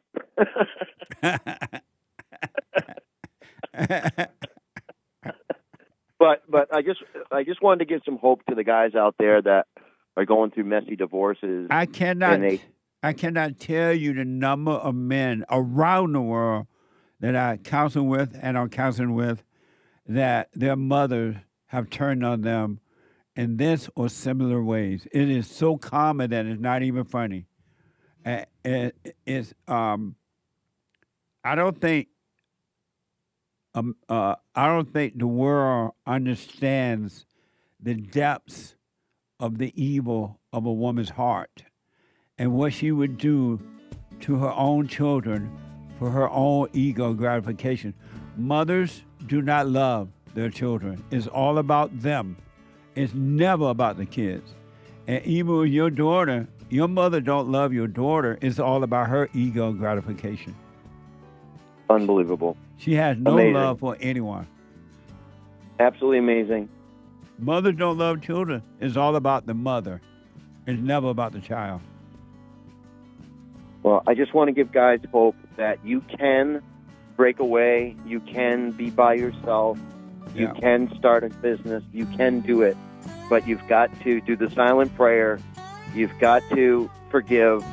And you got to keep listening to Jesse Lee Peterson, man. Thank you so much, Jesse. Thank you, Brian. Oh, Joe Kent. And Joe Kent is a former national counterterrorism central director. And at first, according to the reports, I don't know if true or not. I wasn't there, and I don't know. But according to the report, he was with Trump on Iran, dealing with Iran. And then something happened along the way. I don't know what happened, whether he got angry or whatever happened. Well, he decided, according to the report, he didn't want to be with the Iran situation. So he quit, and then he turned on Trump, it appears. And that's what all emotional people do. All emotional people eventually turn on you. They will, and you will turn on them. If you're an angry, emotional person, or you're a happy person. Because a happy person is an angry person. True happiness exists, but you don't know what that is when you are an emotional person. And so this guy, allegedly, and according to the reports, because you don't know what's true, is turned on Donald Trump. And now it's breaking that this guy was already, according to the report, under investigation for leaking information. Fox News is reporting the FBI is investigating former National Counterterrorism Center Director Joe Kent over allegations that he leaked classified information. According to 3 sources familiar with the matter. Watch this from Fox News. We're continuing to track developments about Joe Kent. He is the former head of the National Counterterrorism Center. He resigned yesterday. He said he was resigning because he could not stay at his post as the Trump administration was carrying out its war in Iran. Now Fox News with this just broke within the past hour or so, saying the FBI is investigating Kent over allegations that he leaked classified information, according to 3 sources familiar with the matter. Fox News Digital sending this out, saying that the probe predates Kent's departure from the government. The FBI declining Fox News' request for comment. Fox News Digital has also reached out to Kent by phone and email for comment, not immediately hearing back on the matter. But for now, we're basically tracking Joe Kent as he resigned yesterday from his role as the nation's top counterterrorism official. Now do you understand when Christ said an angry person, a person with anger, any little tip-tap, anger, emotion, is a murderer. They're a murderer. And do not trust an angry person. And Lord knows that that's true. You cannot trust a human being with anger. They are a murderer. They're evil. And you're seeing it play out in a big way when you watch TV and online and all that mess. But it's in you too. And until you see it, it's in you, and be honest with yourself. Even if you're not required to tell the world, but you are required, if you want to be free of it, to be honest with you, yourself. Then you will overcome evil with good. It's not going to happen until you can admit, men and women, male and female, that you have anger, resentment, stress, worry, jealousy, strife, whatever it may be, and that you're evil. You have no love.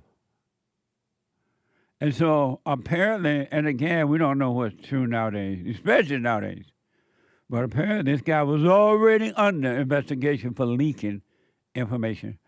Did he tell you, well, I'm quitting because I leaked information and now they're investigating me?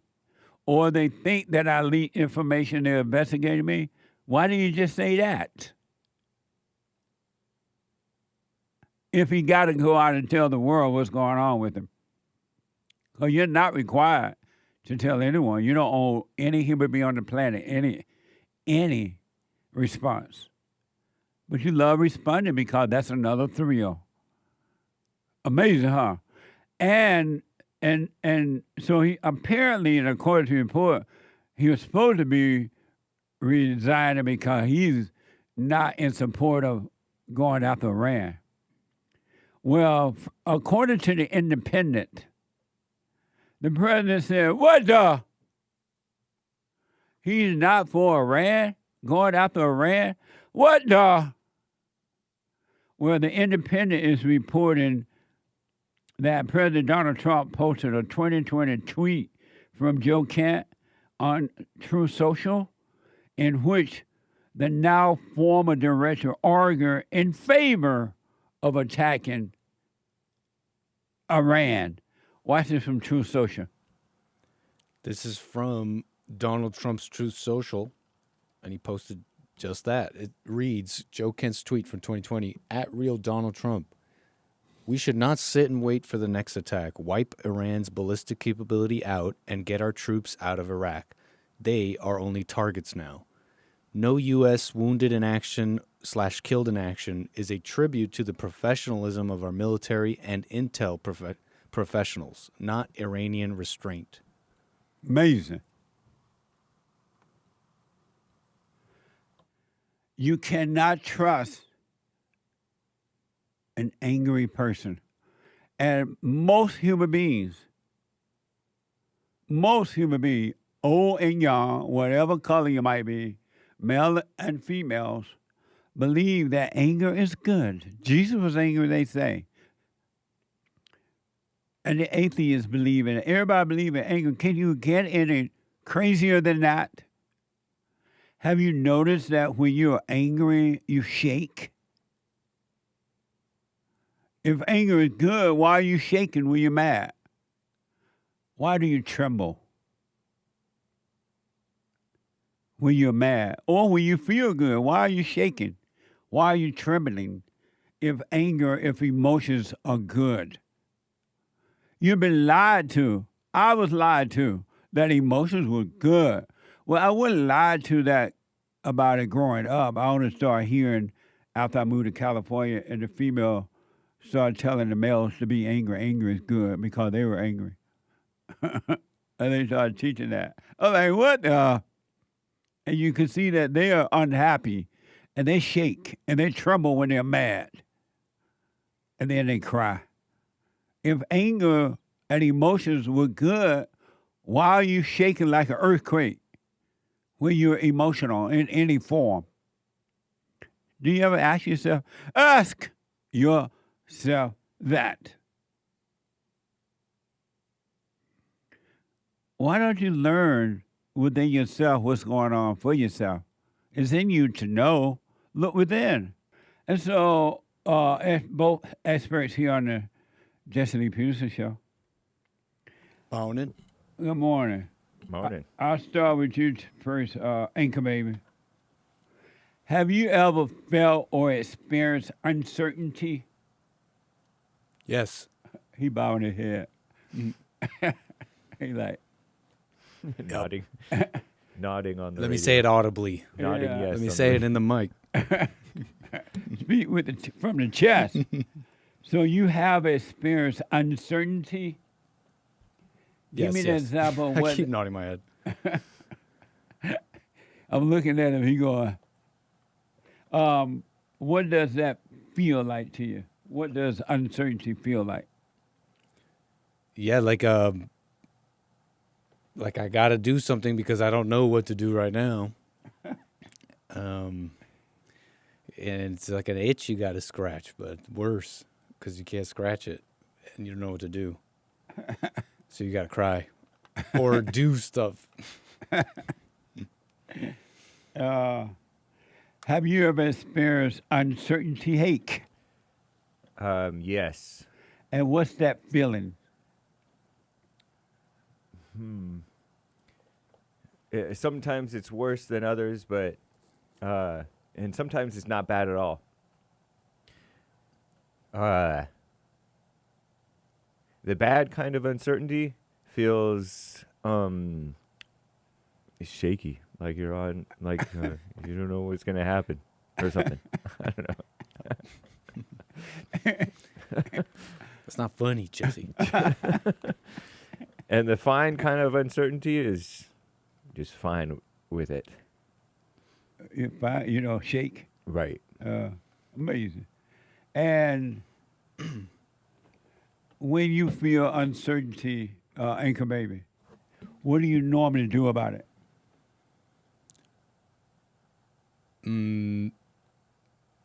I go in. I go in, but sometimes in a good way, sometimes in a bad way. You going where? I go inward.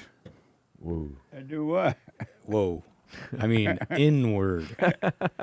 I go inside. Either I just think about it. I just think about it. And what do you do about it? Freeze. Honestly, that's like the bad kind. Definitely, it just paralyzes me, really. Let me ask Derek. Is Derek free now? I know you got to answer the calls out there. And Kirk and Derek, come here for a minute. My other experts. The secondary experts. Lower T. No. Come on in. And won't you come on in? Get that stool. Oh, that's good. Yeah, middle. Get over there. Oh, there's no mic over there. Yeah, we don't have a set of. Go over there. Come this way. There's no mic over here for you. We'll figure you out in a sec here. Hold on. Yeah, that stool. Yeah, grab that Okay, one. get the stool. Amazing. My other experience, and then I get to your calls. This is such an interesting question. Really. And I realized this question from, some of you might know I do counseling by phone, Skype, or walk-in. And because now I see that every human being on the planet have the same. Well, Kirk, go back. We'll have you at another time since you seem to be lost. Just answer the phones out there if they happen. He didn't know how to go get the stool and come back. What the? Thought he was sitting in the middle. He thought he needed the headphones, but I'm telling him there's no mic there, so he's getting the stool. But I thought he said we were going back out and get the stool. And come No, he was going out to get the headphones. He thought he needed headphones. But go ahead. And I counsel with around the world with people around the world, and then we have our Sunday morning fellowship, our first Thursday men's forum, ladies forums on the third Thursday night, which is tonight, and everybody got the same problem, the same complaints, and react in the same way. And so I realized that I realized this from that. And so Derek is my producer and another expert here on the Jesse Lee Peterson show. And Kirk is an expert too. He's the producer of the Puncher TV, but he can't find he ain't got sense enough to find a stool to sit on right now. Derek. Yeah. Have you ever felt uncertainty? Definitely. You have? Definitely. And what did it feel like? Lost. Feeling lost and not secure. It's an uncomfortable feeling. Like I lost my father. Like what? Like being a child and losing your parent in a store. Yeah. That's pretty scary. Losing your parent in a store? Like when you're a child and you lose your parents in the store. That happened to you? Yeah, I've wandered off. Oh, yeah? Yeah. And so uncertainty, feel lost, and what else? Unsecure. And fear starts to creep in as well. And what do you do when you feel that? Today, I try to stay present and I just recite a prayer. You recite a prayer? Right. Amazing. That's it.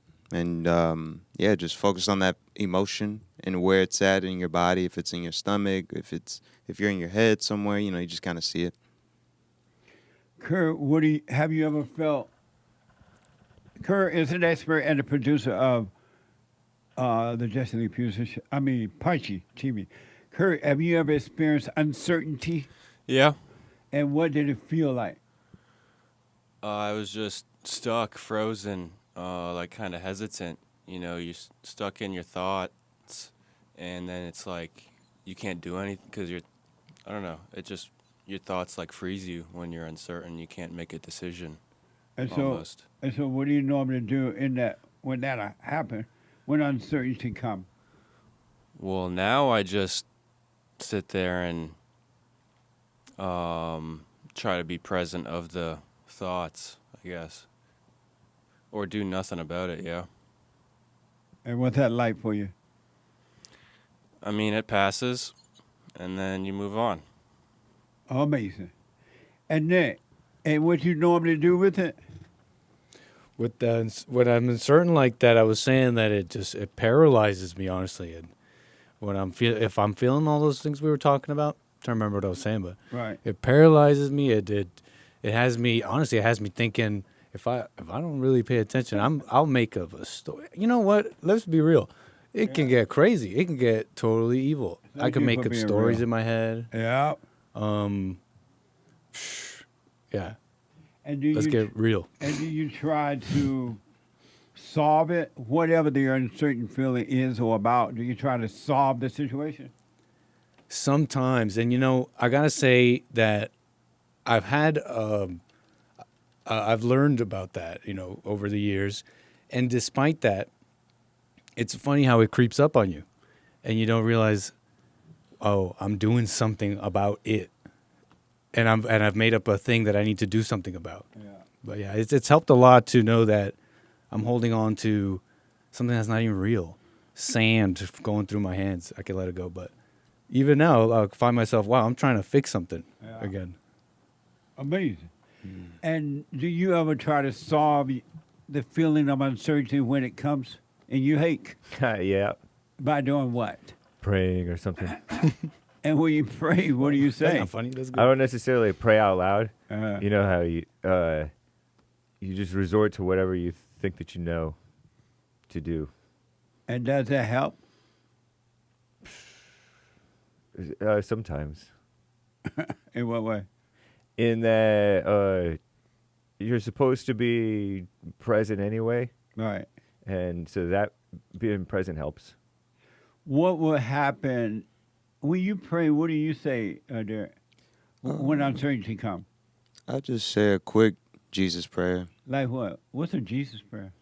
Lord Jesus Christ, Lord Jesus Christ, Son of God, have mercy on me. That's it. And that works. Oh yeah, you keep saying it, and that feeling would disappear. Oh, okay. And what do you do, Kirk, when it comes?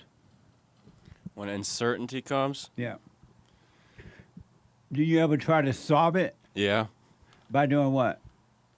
Whatever the first thought tells me to do. Do you try to solve it, Derek? No, I become helpless. You become helpless? I try to become helpless. What does that mean? Because the passions stir up when I feel like I can do something. Meaning what? Explain that. Oh, so if I get this feeling of anger, I'll immediately feel like I need to react. But what I need to do is retract and feel helpless because I am. And so you never try to solve uncertainty? Right. I try not to. I let God, Jesus do it. Is this a break? Amazing. Nice. Thank you, guys. Nice. Thank you. Greg, you are on the air. Hey, Mr. Jesse Lee Peterson. How you doing, buddy? All is well, Greg. How are you? I'm doing well, sir. Doing well. Good. I just called to give a little update. Every day seems like a new thing I discover. And so whenever I go through my days now, I've noticed that the harder the day is, the closer I'm getting to the peace. And what do you mean by that? Give me an example of what you mean. So there'll be days, like I can literally see Satan throwing things in front of me all day, trying to get a reaction out of me. He's trying to, where I so-called think something's supposed to go easier or something. I can see that if it don't go the way my mind is telling me it should go, I can see Hilda inside of me reacting over that, trying to get me to react, like to get frustrated, to get mad. And I know whenever I do that, instead of reacting to it, because if I react to it, I see that I get a so-called good feeling for just a second, but then the pain comes back even worse. Yeah. But if I don't react to it and I just watch it, the pain's not great, but I also can see there's nothing I can do about the pain. Amazing. Yeah, it's you don't realize how weak you are until you face them. That's for sure. And so, do you ever experience uncertainty? No, not anymore. No. So you never feel uncertain about anything? No, I don't, because there's no me. I know that spirit inside of me is trying to get me to do it, but I don't. Okay, interesting. I trust God, because I've done everything my whole life of chasing women, porn, drinking alcohol, getting high on weed. I've tried all this stuff, and it gives you a temporary good feeling for sure, but that's only stroking the ego. And I know now I've been able to truly see that there's absolutely nothing I can do about a spiritual battle. Oh, amazing. How are your kids doing now? They're doing great. My son, so my oldest son, his mom's a very angry lady, and he went home the other night, and apparently she got mad with him. And I told him if she ever gets mad to call me. How old is he now? The oldest one's 12. And you told him to call you if she got angry at him? Well, I told him, if you feel like my kids are like me, they question everything. I've always been that way, and people resented me when I was little because I didn't take their word for it. I always questioned them because I didn't understand it. I needed clarity to understand. And people that are lost, if you question them, they get mad. And so you told your son to call you? Yeah, and he called me because his mom was being ugly to him, and I told him because he questioned her because he said it didn't seem right, and and I told him to don't be disrespectful to his mom, but I also told him that there's nothing wrong with questioning somebody, honey. They're only mad because they don't have an answer. But don't let it affect you. It's okay. You call me and ask me anything you want to, and it's not going to bother me. Even if I don't know the answer, I'll tell you I don't know. What is disrespectful? When you told him not to be disrespectful toward his mother, what did you mean? What is disrespectful to a mother? And my idea, and I don't know if it's true or false, it might have been what I was taught, but my idea of disrespectful to somebody is... No, not somebody, to a mother. Or to a mother. You said you told him not to be disrespectful to her, but to call you if something went wrong. What is, when you told him that, what is disrespectful toward a mother? I would say it's if you're hateful to your mom when she's telling you to do something because you hate her. I'm not saying you shouldn't do it. I'm saying you should question it, but don't I guess, because that's the way I was taught, you don't yell or be ugly to somebody. And so when you said that to your son, and how old is he? He's 12. So when you said don't be disrespectful toward your mother, what did you mean when you said that to him? To don't lose your temper. But how would he know that's what you meant? Because when I've said it before, he's told me, he's come to me and he's told me about being disrespectful to his mom.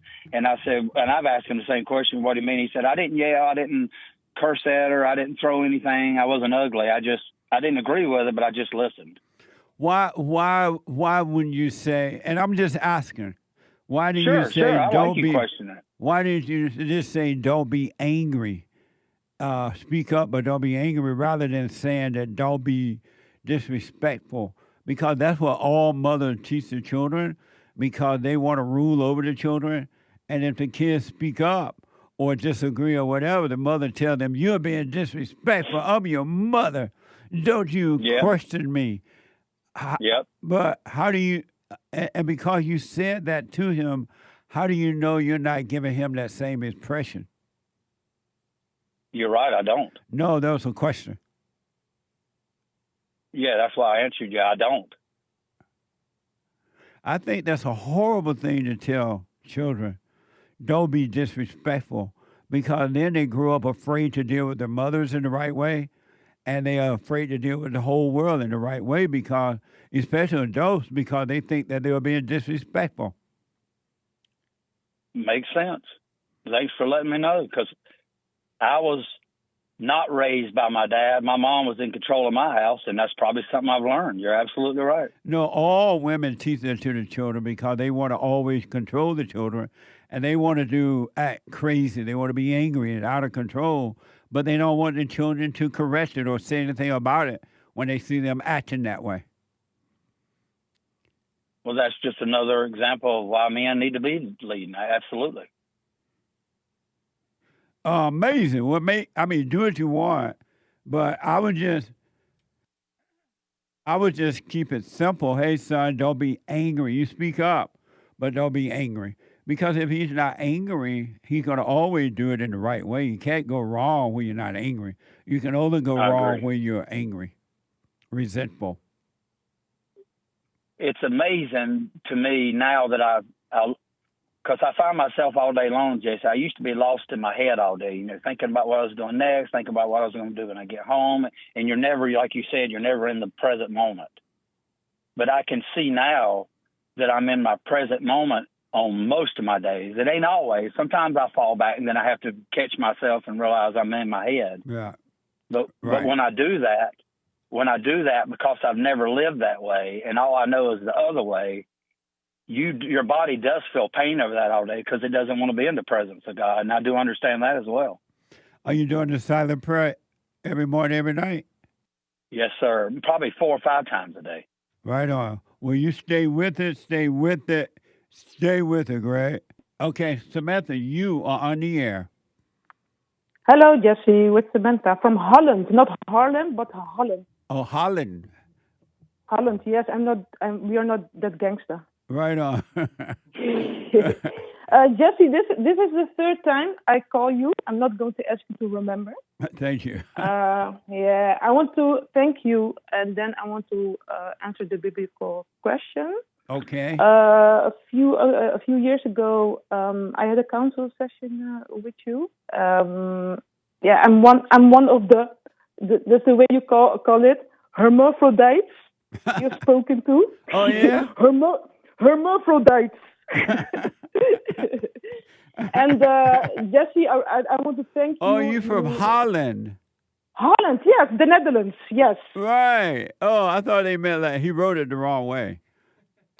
He spelled it wrong. Amazing. Yeah, it is amazing. I want to thank you for pulling me into the light. Before I forgave my parents, I was really walking in darkness, having thoughts that whether I'm a man or a woman, and I had a major identity crisis. And now, the more I see and letting go of the identity crisis, the more I see everybody has identity crisis. Yes. It's unbelievable. The problems I thought I had because I'm born in a certain body, believing those thoughts, I thought my problems was because of that. But it wasn't because of that. It was because I was having anger. Yeah. Yeah. And I don't say that I'm. I'm still messed up, but at least I see I am messed up now. Yes. And, absolutely. And thank you, man. Really, thank you. You welcome. Thank you, Daddy. That's right. Are you you a hermaphrodite for real, right? Yes. You are. I totally remember you. I think of you sometimes. Yes? Oh, wow. I'm glad to hear from you. So you remember me? I do. Now that you said it, I do remember counseling with you. And Thank I you. remember your whole story now and how difficult that was for you to be a hermaphrodite and your mother, the way she treated you. You sound better right now. You sound amazing. Yes, thank you. Yes. Yeah, I'm doing the silent prayer. It's tough sometimes. The devil sometimes really want to stop me doing that, but I do it. And, you have those days, you really, you see the darkness. But you have to stay with it, be in present, and there's something, of course, behind it. You go through it, Absolutely. And when you go through it, then you have more energy, natural energy. You see more things clear because of I'm taking these medications, these hormones. They give me the same. They gave me the same hormones they give to transgender people. When I was 11. Yeah. So physically, I'm really messed up. Because of the anger, I thought it is because of that. But now the spiritual energy is taking over. I'm able to handle the physical disadvantages I have. Right on. So How does your mother feel about trying to make you be something that you were not? Do you ever talk to her about that now? No. Then I think you have somebody else in mind because my mother, she as a child, she really accepted me the way I was. I was really boyish, Yes. Yeah, you're right. Yeah, I remember. Only later in life, then she really she was the fact I was born like that, and I was starting to coming out of it because I discovered it when I was 25. That's really crazy because as a 25-year-old adult, you are raised up as a woman, and then a medical doctor says to you but genetically you are a male. That's really crazy. So because I had shame, I didn't talk about it till I was 30. And after my 30, I was starting to coming out. And my mother, she has more shame about it than me. So she didn't accept the fact that I was talking about it because she had shame to the environment. And that's all past. Yes. For me, it doesn't have any the whole story doesn't play a part in my life anymore. Right Not on. anymore. Well, It's in the past. You are living proof that there's nothing in life that's happening to you that you cannot overcome. If you just realize it's the anger that's keeping you lost and hurt and afraid and jealous and envy and strife and resentful. And anger is evil. And if you overcome that evil, you would know God and you will have an amazing life. Yeah, because when you're angry, you are always blaming something outside of you. Yes. Because you're messed up from the inside. And in my story, I had to really I'll do it in English. It's a long time I spoke in English, but in my case, I was really thinking but my anger is the real deal because look what they have done to me. Yeah. Every angry person think their anger is the real deal. Yeah. And that's the problem. Yes. Yeah. And that's why. Yeah. Everybody is crazy. Really. I'm seeing it right now. I don't say I am totally because I still do crazy stuff. Right. But I just see it. I see it from a distance. Right and, on. I don't judge myself, and then things are taken away, and it doesn't play a part anymore, and it's a process or something you have to go through. But I want to thank you. The guy who introduced you to me is very funny. It's a guy. He's really a druggy guy. He used drugs and all that kind of stuff. And I had a discussion about him on Facebook. And but he was really confronting me the way I was thinking in those days. It was like a few years ago. Yes. And then he said to me, like, yeah, you have to look at this guy just because he says like racism doesn't exist and that kind of stuff. So yeah, it's very funny that this guy introduced me to you, and then you your teaching caused me to pull me into the light. So thank you very much. You're welcome, and I do think of you. You crossed my mind, and I'm glad you made my day by calling. And you stay with it, stay with it, stay with it, stay with it, just stay with it. Yeah. And you haven't seen anything yet. Yeah, thank you. And I wanted to call before a few times, but I was too nervous. But today I was like, no, I'm also going to kill that devil in me. So that's why I called. Right on. I'm glad you didn't give in to the nervousness, and now you're going to see that even that wasn't real. Oh yeah, exactly. Amazing. Yes, exactly. Yes, amazing. I want to answer the biblical question.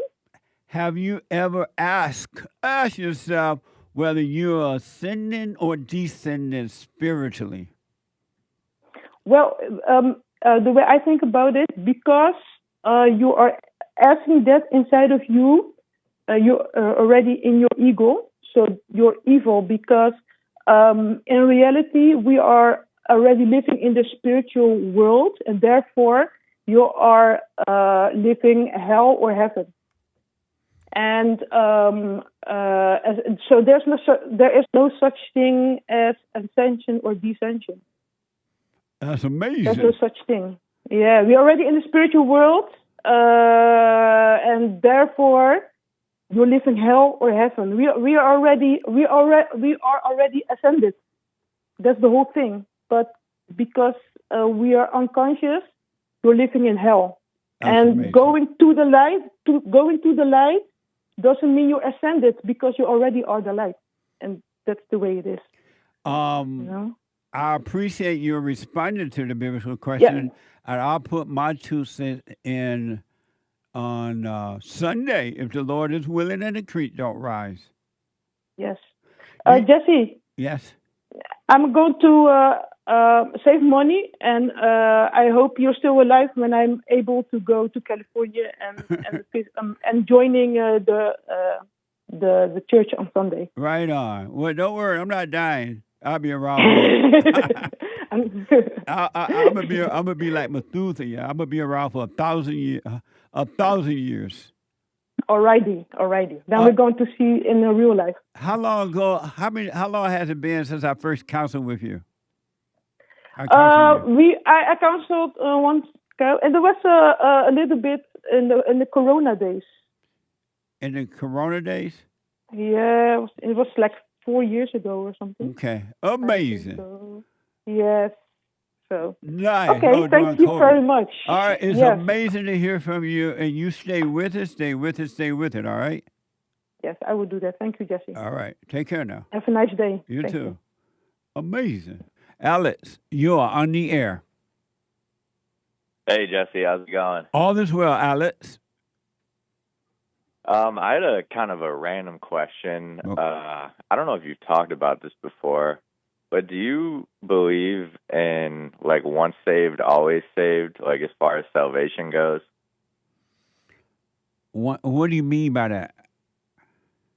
Like so there's like different schools of thought amongst Christians, like the Orthodox and Catholic Christians believe that once you're born again, you can lose your salvation, like as in go to hell. And Protestants think that once you're born again, that you're saved by God for forever and you're going to heaven. Well, I don't know what they mean. I don't know what they mean about it. What do you think about that? So I think that once you're born again, that you're saved. Saved from and what? I don't saved from going to hell by God, because every human is wicked when they're born and like has like basically this is how I see it. So you believe that once you're as you said, born again, I mean, you're saved by God, that born again, that you're always born again? Yes. And why do you believe that? Because basically, so I've been like listening to your show for like a long time, and pretty much I was like a just like secular normal person like my whole life, and I randomly came across your show like maybe like 5 years ago, and you pretty much just like led me to God somehow, without like me even like realizing it. I basically just like didn't really know what I was doing, but I just resonated with the message, and like I just started watching myself, and then I realized that I was angry. I was like, oh man, he's right.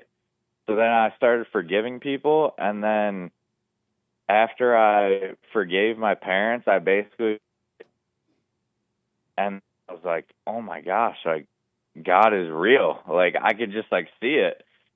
And then like that was maybe like 3 years ago, and then that's when I would have considered myself like born again. I could just like see the truth, and I could like feel the Holy Spirit, and just like my life was changed and stuff.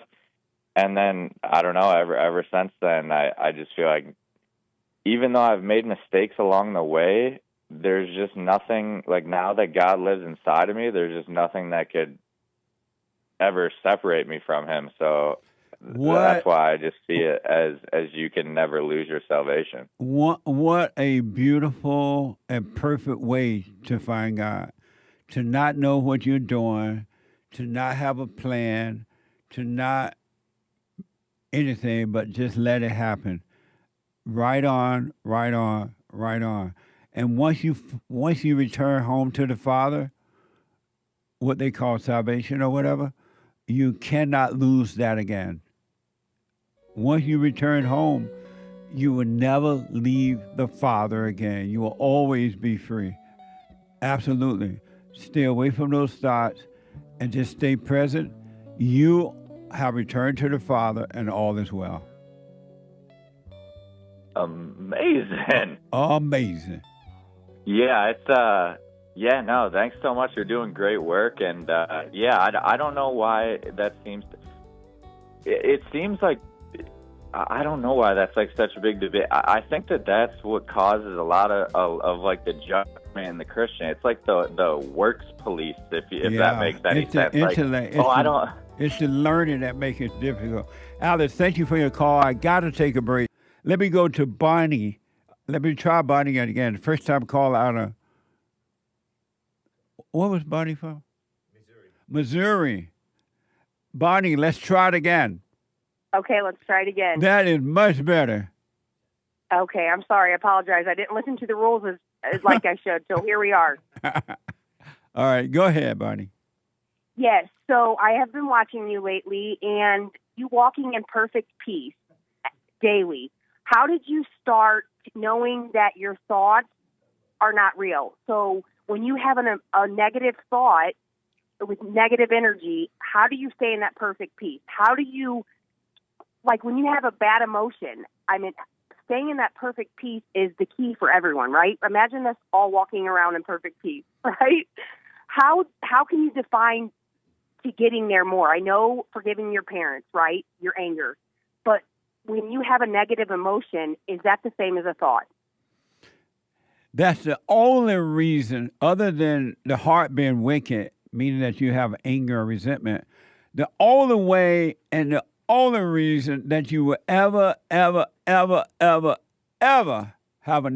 you call a negative emotion or a so-called good emotion would be that you have believed a thought. You cannot have emotions without thoughts. No emotions without thoughts. Nice. So how long have you been walking in perfect peace? You can do it right now if you drop the thought. All you do is drop the thought and you're home in perfect peace. Have you forgiven your mother? Yes. You went and faced her? I did. And then anger started up again, so I don't think I did it right. Why is that? Because now it's 6 months later, and I'm more angry at my mom and dad than I've ever been. I have peace when I'm not around them. So I've been praying about it, and I'm like, what? Something's going on. I'm not doing something right. What did your mother say when you went? And what did you say to her, and how did she respond? Her response was okay. She didn't understand it. Her response was neutral. She just said okay. Do you understand? Do you know that you don't need her to understand it? You need to forgive her, and you'll be fine. Do you realize that? I do now that you're bringing it to my attention. No, because even if she understood it and she's not ready to overcome, she'll pretend that she didn't understand it just to maintain control over you if you react to her. Okay, so it's all about that behavior, the action and response. It goes after the emotion and the thought, right? Absolutely. So that's like what I need to be working on. Yeah, and now that you have forgiven them, when those thoughts come, and this I promise you, really, I'm not saying it because somebody said it or whatever reason. This I promise you, if you just be aware of those thoughts, whatever emotion it is, so-called good emotion, happy emotion, or bad, mean emotion, whatever. If you just saw it and don't call it you, but just be aware of it, still go on with your life, go to work and do whatever you do, and never call them again, they will be taken away from you completely, and they will not be in your mind, anywhere in your body. You will be free, and you will have perfect peace. Nice. I appreciate you, Jesse. But you got to stop calling them you. When you call those life and death, it's in the power of the tongue. And when you're calling thoughts you, oh, I'm angry, I'm lonely, I'm jealous, I'm this, I'm an alcoholic, I'm a drug addict, you are calling death into your life, and that's all you will ever have. But if you don't call it you, you're fine. I'm not those thoughts. I see them, but I'm not them. I'm not those feelings. And you will only speak life into your life. Yes, that is the goal, right? Yeah. Because, and so you said that you felt anger, more anger now toward your parents than before, right? Yes, yes. That's not you. Don't call it you. What you're feeling now and becoming aware of is the spirit of evil inside of you. Now that you're starting to work on yourself by forgiving and being aware, they hate that. They are afraid that you will find God. And so they are the one that's getting angry. They are the one that's overreacting inside of you. It is not you. Right. And I have one more question. So when you talk about perfect peace, is it aligned with the fruits of the Spirit? You know that is it perfect peace, all of the fruits of the Spirit, like faithfulness, gentleness, goodness, joy, kind, love, peace, patience, and love. Those all define the character of the Father. So why don't you talk? I just have to ask, why do you only talk about perfect peace and not the other fruit of His character? But I do talk about that when I say that when you have perfect peace, you are of love. Okay. Christ came, I understand. and Christ came and said that if you want salvation, follow me. Pick up your ego, which is your cross, and follow me. And to love your enemy, to love your neighbor as yourself. That is the fruit. Those are the fruits of the Spirit. Everything else come with that. Okay, I understand. Thank you, Jesse. You're welcome. You stay with it. Just stay with it. Are you doing the silent prayer every morning and night? Yes, I do the silent prayer, and I read my word, and I journal it, and I journal my thoughts and my emotions, and the peace of God is with me. But it's when I start dealing with other people where my anger my thoughts, everything aggravates me. So I'm just working on it, right? I can find perfect peace. I find perfect peace when it's just me and my daughter and I'm outside and I'm doing our thing. I'm fine. But then when I go around my family, it's like, it's gone. And I'm like, okay, so I have to be accountable, be aware, emotional intelligence, I like to call it for the people that don't know the Bible. that we have to be aware, control, and express one's emotions and handle interpersonal relationships judiciously and empathetically. That all goes out the window when I'm around my family. So I'm working on it. I know that it's. I don't know what you mean by you have to do that judiciously and empathetically. What do you mean by that? So when I am holding a conversation with my parents, right? Yeah. And my emotion or my thought comes, I need to be aware of my emotion.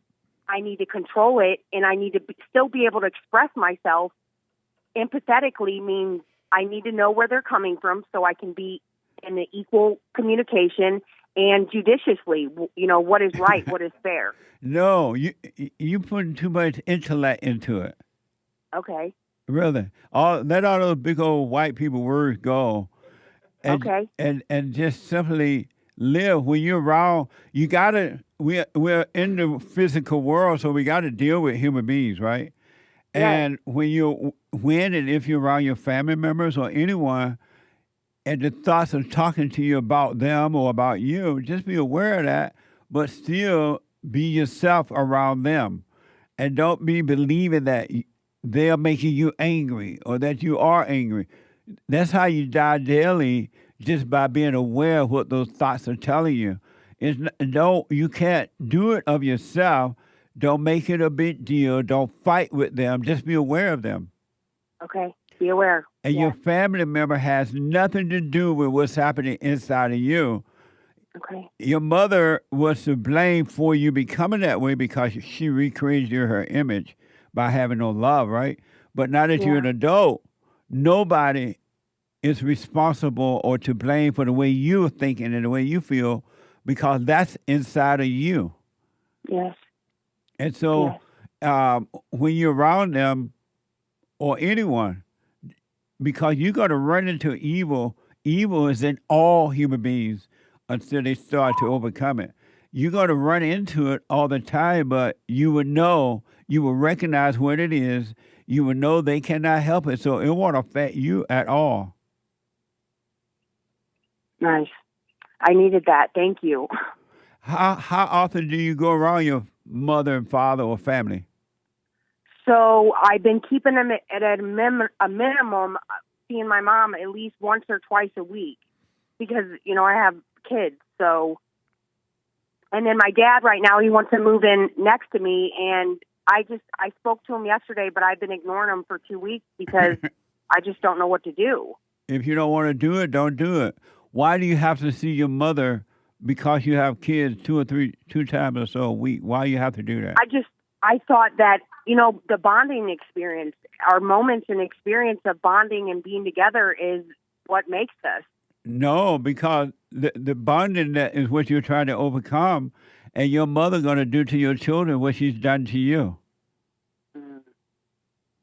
Wow. She, unless she work on herself and overcome evil, she's going to screw up your children too. She will turn them against you. So God won't be mad. He won't be mad that I don't have a relationship with my parents? No. He came not to unite, but to divide children from parents and parents from children. Wow. Because parents are evil, and the children, like yourself, you're now trying to overcome evil. And if you keep going around evil, it's going to it will destroy you because you're not strong enough to resist it in other people. Right. And my next question, I know this is long. So how do I not be the evil parent to my kids? Is by staying in perfect peace, right? How do I to be of love and not of hate? And you do that by being aware of those thoughts and emotions, and not call them you, and just stay present. And the light of God, which is love, will work through you instead of the darkness, which is Satan, which is evil. Oh, thank you, Jesse. I appreciate your brain and heart working together to help us all. You stay with it and practice keeping your mind where your body is. Always know where you are and what you're doing. And you don't owe your mother or anybody anything except, the Bible says to honor their parents. It just simply means don't resent them. Don't be angry. They could not help themselves. just as you cannot help yourself. So just know that you honor them by not resenting them. It doesn't mean you got to hang out with them. You got to call them every day. You got to take your children around them. You only do that if you want to, not out of any sense of obligation. Nice. Well said. Thank you, Jesse. I wish you well, Bonnie. You stay with it. Yes, I will. I wish you all well and have a blessed day. Thank you. You too now. Thank you. Bye-bye. Bye. Let me go to Oklahoma and talk to Bill out of Oklahoma. Bill, you are on the air. Hey, Jesse. Hey, Bill. Hey, man. I got 2 puppy dogs the other day. They're pit bulls. I named one of them Charlie Kirk. He white.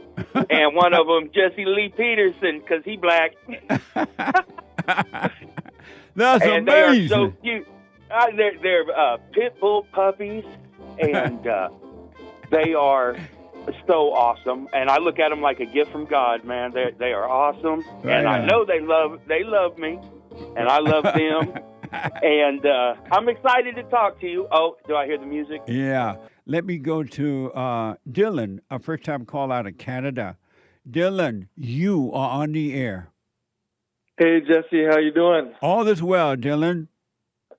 I'm excited to watch that Fallen State episode. It looks very interesting. It was very interesting and fun.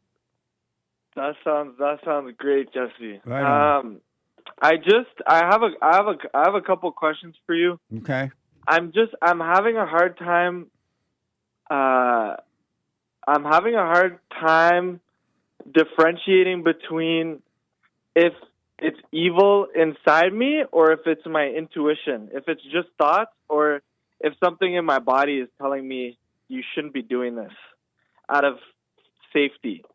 So I'll give you a little bit of a background. I started dating some girl. It's been probably about a year now. But I haven't been in any long-term relationships or anything like that. I used to be a slut maker. No. What the? But she's been in like her last relationship. It was 5 years. It was toxic kind of thing, and it took her kind of 5 years to get out of that.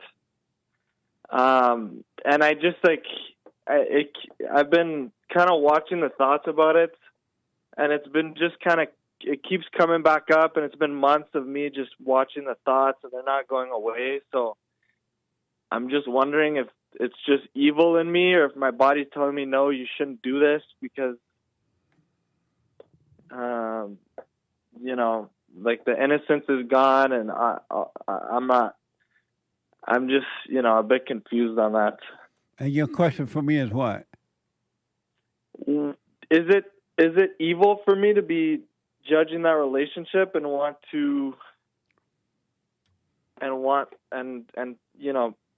still be thinking about it, or is it just my body saying you shouldn't do this? You shouldn't marry this girl. You thinking about marrying her? In the future, yes. Yeah. How much money have you spent on her already? Not a lot. Like probably $200 in the last year. That's a lot.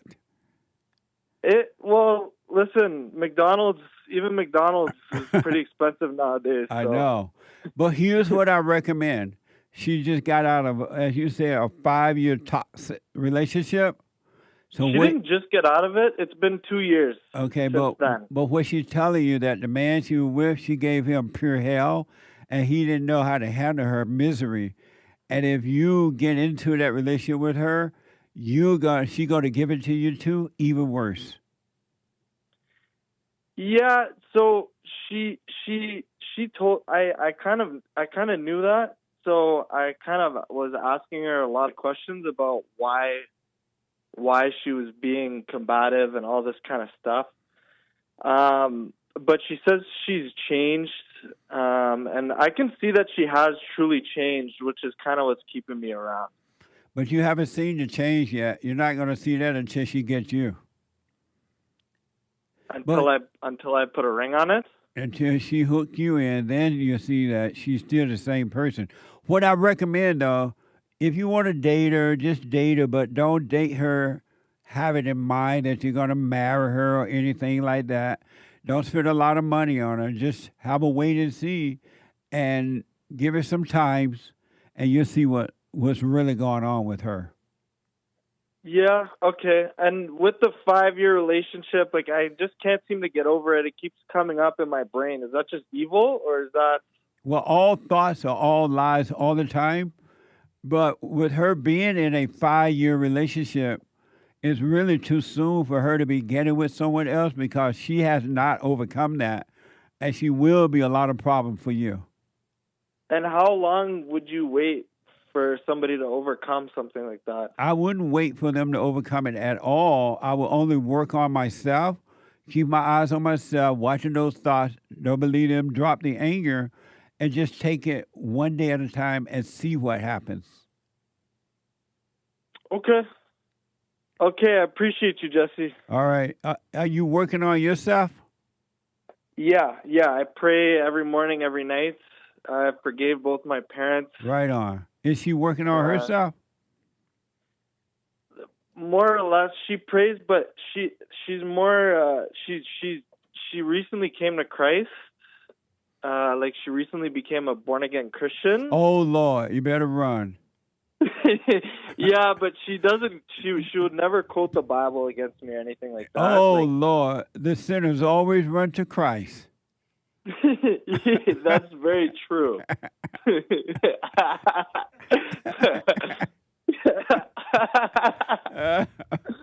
A born again Christian exactly what happened. A born again Christian is still the devil. Absolutely, I agree. So just casually date her. Don't make promises. Don't fall in love, and just have a wait and see, and you'll see, and you will see what to do. Don't fall in love, eh? Have you not been married or anything either, right? No, I'm super young. I'm 24, so. And how old is she? She's 25. Oh man, move on, Dylan. Wish her I well. should move on? Yeah, wish her well. Don't be mad at her, and again, if you want to hang out with her and get to know her, do it that way. But don't make it in a relationship. Have a wait and see. Have a wait and see. Yeah. Okay, I'll try my best. Yeah, and don't be spending your money on her. I would never. I don't even have enough for me. So Oh, she doesn't okay. get any. Have a wait and see, and don't be thinking. Don't let the devil tell you this is your wife, or she's fine now, and she went to church and all that. Don't fall for it. Oh no, no, that's not my problem. My problem is actually like talking to her because of that 5-year relationship. Yeah. Well, all thoughts are all lies all the time. So don't believe the thoughts. Just have a wait and see. Okay. I'm gonna have a wait and see, Jesse. I appreciate it. All right. I wish you well. You're doing God's work. I wish you well as well. Thank you, buddy. I appreciate that. Thank you. All right. Bye. Bye. Amazing. And don't forget to like, follow, tweet, subscribe, and share the Jesse Lee Peterson radio show, folks. We really appreciate it.